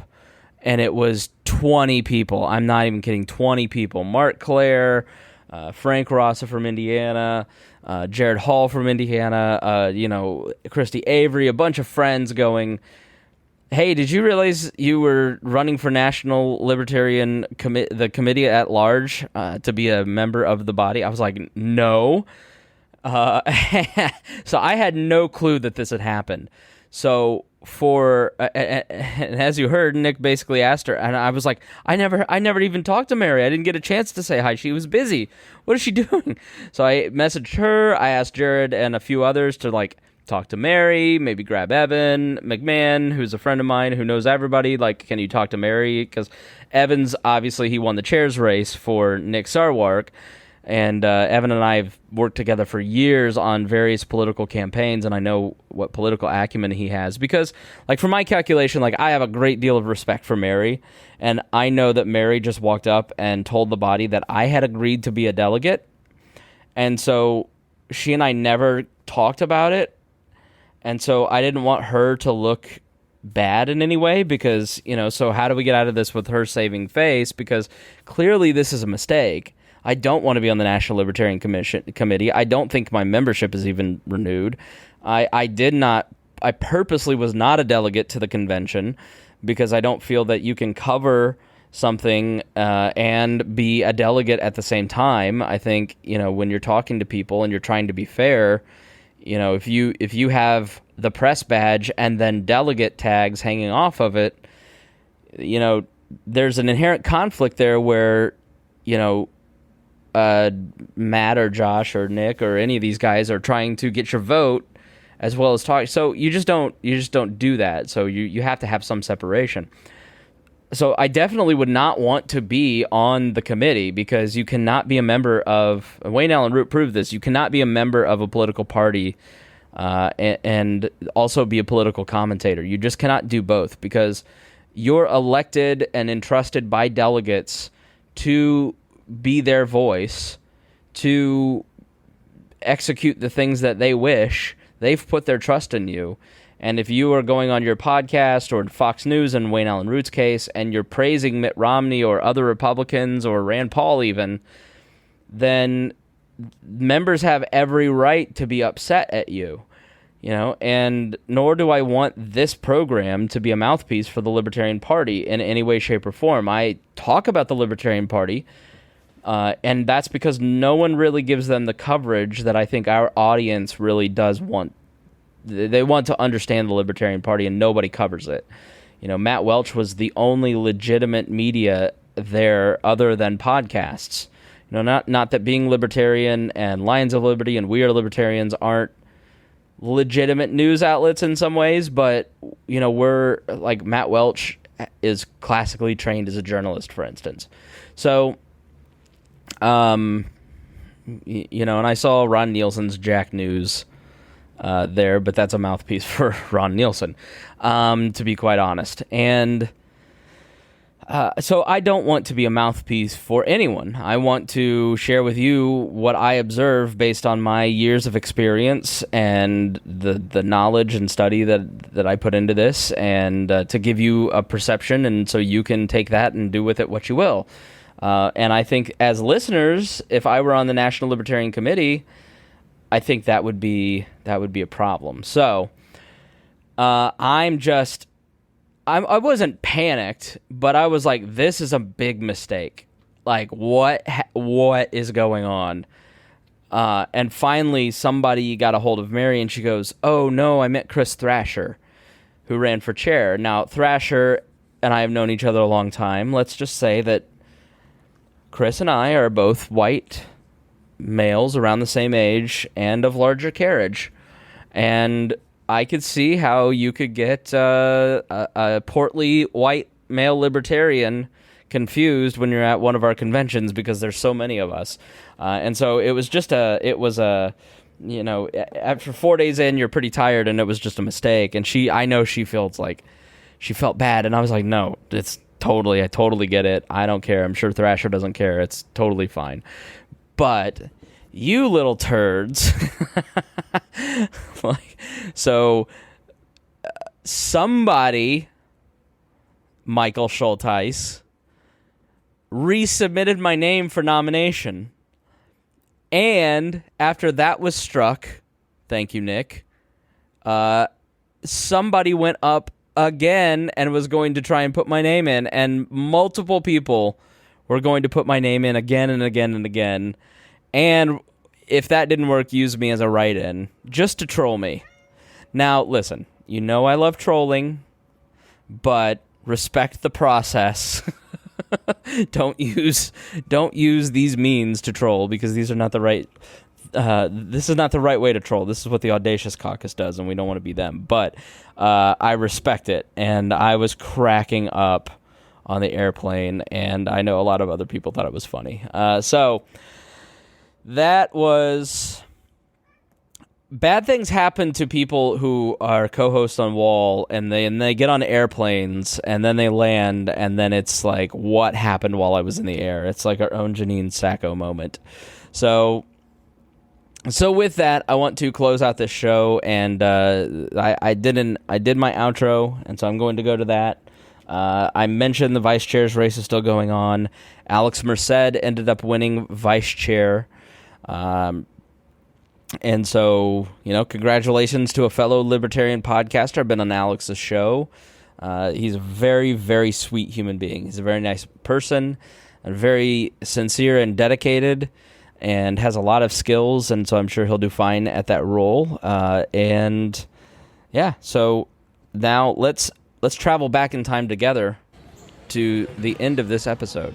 All right, I'm still waiting, but I edited this on the plane to Atlanta, and now I want to finish the episode, editing it up so I can get it out quick for you guys to hear. So I'm going to finish editing on the flight back to Indianapolis and then post once I get home, and hope you enjoyed it. I really enjoyed talking to a lot of different people, especially the people that I did not intend to interview, but it just sort of worked out that way. You know, you heard us sitting around, and like there's TJ, and then there's Arvin. And we decided to have a conversation with them, and I think we walked away. I don't know about you as listeners. I'd love for you to email us at editor@wearelibertarians.com and give us your thoughts on especially Matt, Arvin, and TJ, because those are people who are lightning rods in the party and don't often get heard by this audience because generally I think the things they do are stupid. And they've become a kind of a punchline in the party. I was trying to track down James Weeks, but we had to bounce. I didn't eat for like 12 hours yesterday. And then we finally got down to the French Quarter to eat around 10, and everything closes except for, you know, bars. So all the restaurants had closed by 10 p.m. in the French Quarter in New Orleans. So I don't know what that's about, but overall, I was not terribly impressed with New Orleans. I thought it was. My mom basically said, like, here's what New Orleans is. It smells like garbage, and you get attacked by homeless people. That's exactly what happened. As I was at breakfast yesterday morning, we got out. Me and my friend, we got out and we parked. And then we paid at the meter, and there was a homeless guy helping us. And then, I didn't want to give him any cash, and so I gave him 3 bottles of water, and he was so mad and basically harassed us and kept coming in the restaurant and cursing at us. And so the restaurant called the cops, and I started the day talking to the cops, getting yelled at by a homeless man who was standing next to a trash can on the sidewalk. In a street that smelled like pee. It was a pretty standard New Orleans experience, I think. So But, I didn't really get to leave the convention. The thing about coming to conventions is that you don't really leave the hall ever. You just kind of stay at the convention. But that's okay, because it's the point of going to a convention, as you heard from those first-time delegates, is really to, catch up with people, meet new people, network. The elections are always important and fun, but really it's all about the people that you meet there and that you talk to. So it was a good convention. A couple notes. I think there were several people who came into this convention as lightning rods and left looking a little better. I think Matt Keneal, who we I'm so sorry, Matt, who we interviewed earlier, ended up looking good to a lot of people. James Weeks, surprisingly, the naked dancer, every time he got up on stage, everybody was watching him. And as a result, because he behaved like an adult, he came out looking pretty decent because of the low expectations that people had for both of these two. Nick Sarwark came out, I think, for the people that I talked to, looking a lot better. He, was seen as a little divisive because of his snarky comments. But listen, here's the thing. People, Arvin had a point in that. People like the contention. They like the bombast. They like that pro wrestling style of politics. And Nick is liked because of the drinking the liberal tears, your tears are delicious type comments by libertarians. It's just when he turns that inward that people get real pissed at him. And he and I actually talked about that, but not me lecturing him, but it's just how it is. It's kind of like, you're damned if you do, if you're damned if you don't, if you're in leadership in any political party, but especially the Libertarian Party. You just have to be careful about turning that stuff inward over the next 2 years. Nick, please. Larry Sharp, I think, didn't have a great convention. Larry Sharp, obviously, who we have jokingly called Libertarian Black Jesus because of the cult that has been formed around Larry. And the cult status is not deserved, but the praise that Larry gets certainly is deserved. He's an excellent speaker. He's an excellent messenger. And he's really the first very prominent libertarian that I can think of that came up through the grassroots. Prominent libertarians like, let's say, Gary Johnson switched. So these people with a lot of outer, notoriety from outside the libertarian movement usually come from the Republican or Democratic, or, well, let's just be honest, the Republican Party. And Larry is the first one who kind of came up the ranks. In 2012 or 2016 had this great race for the vice presidential slot, losing to Bill Weld, but capturing the hearts and minds. He was really the biggest winner of that convention, and then he translated that into a run for governor in New York, and he's doing gangbusters with it. And he was on the LNC, and then he ended up quitting ultimately after Arvin Vorha wasn't removed from vice chair, because basically the LNC and the chairman, Nick Sarwark, said, we're 2 months from convention. Let's just let the delegates handle it instead of having this contentious vote. And Arvin is not going to make it to the fourth ballot. There's no doubt about it, if he hasn't already dropped out as I'm recording this. So he dropped off of that, and nobody really cared. And then came to convention, and he endorsed Joshua Smith for chair. And in New York, there were 22 out of 33 delegates that went for Nick Sarwark. So even in his home state, his endorsement didn't carry a lot of weight with his closest allies. Now, does that really mean a lot? No, I don't think so. Because if he ever decides to run for president, I don't think a lot of delegates are going to hold, his endorsement of Smith against him. It shows his power may not be as absolute as the internet says it is. I think another big winner of this was Josh Smith. I think even though he lost the chair's race, both he and Larry Sharp both have brought a tremendous amount of new people to the party. And I think Michael Heiss, the head of the Mises Caucus, is a big winner too. And I hope that he sticks around, even though he's kind of rumbling. Some people say he might not.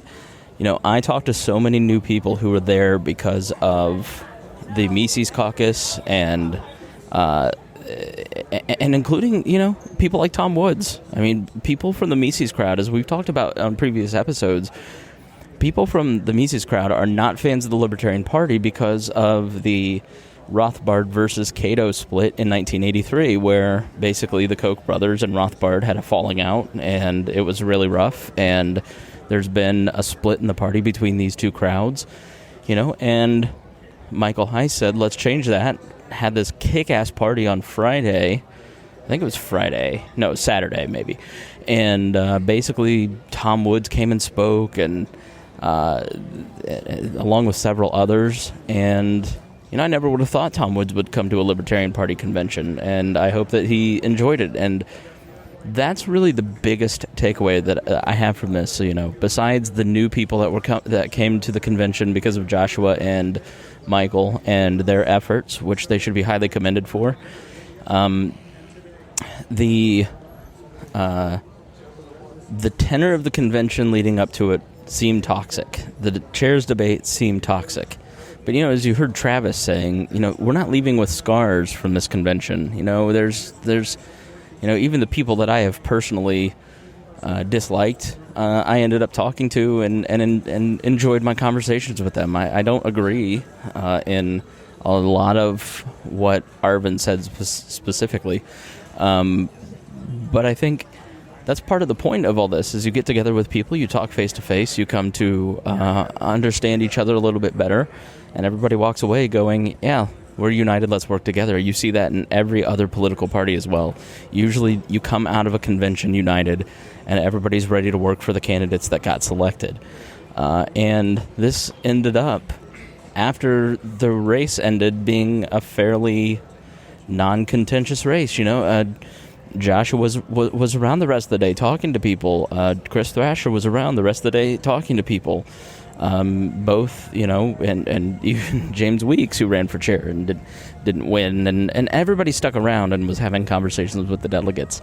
So I felt like this was a very healthy convention, because there seemed to be a lot of toxicity leading up to it, and a lot of that seems to have dissipated.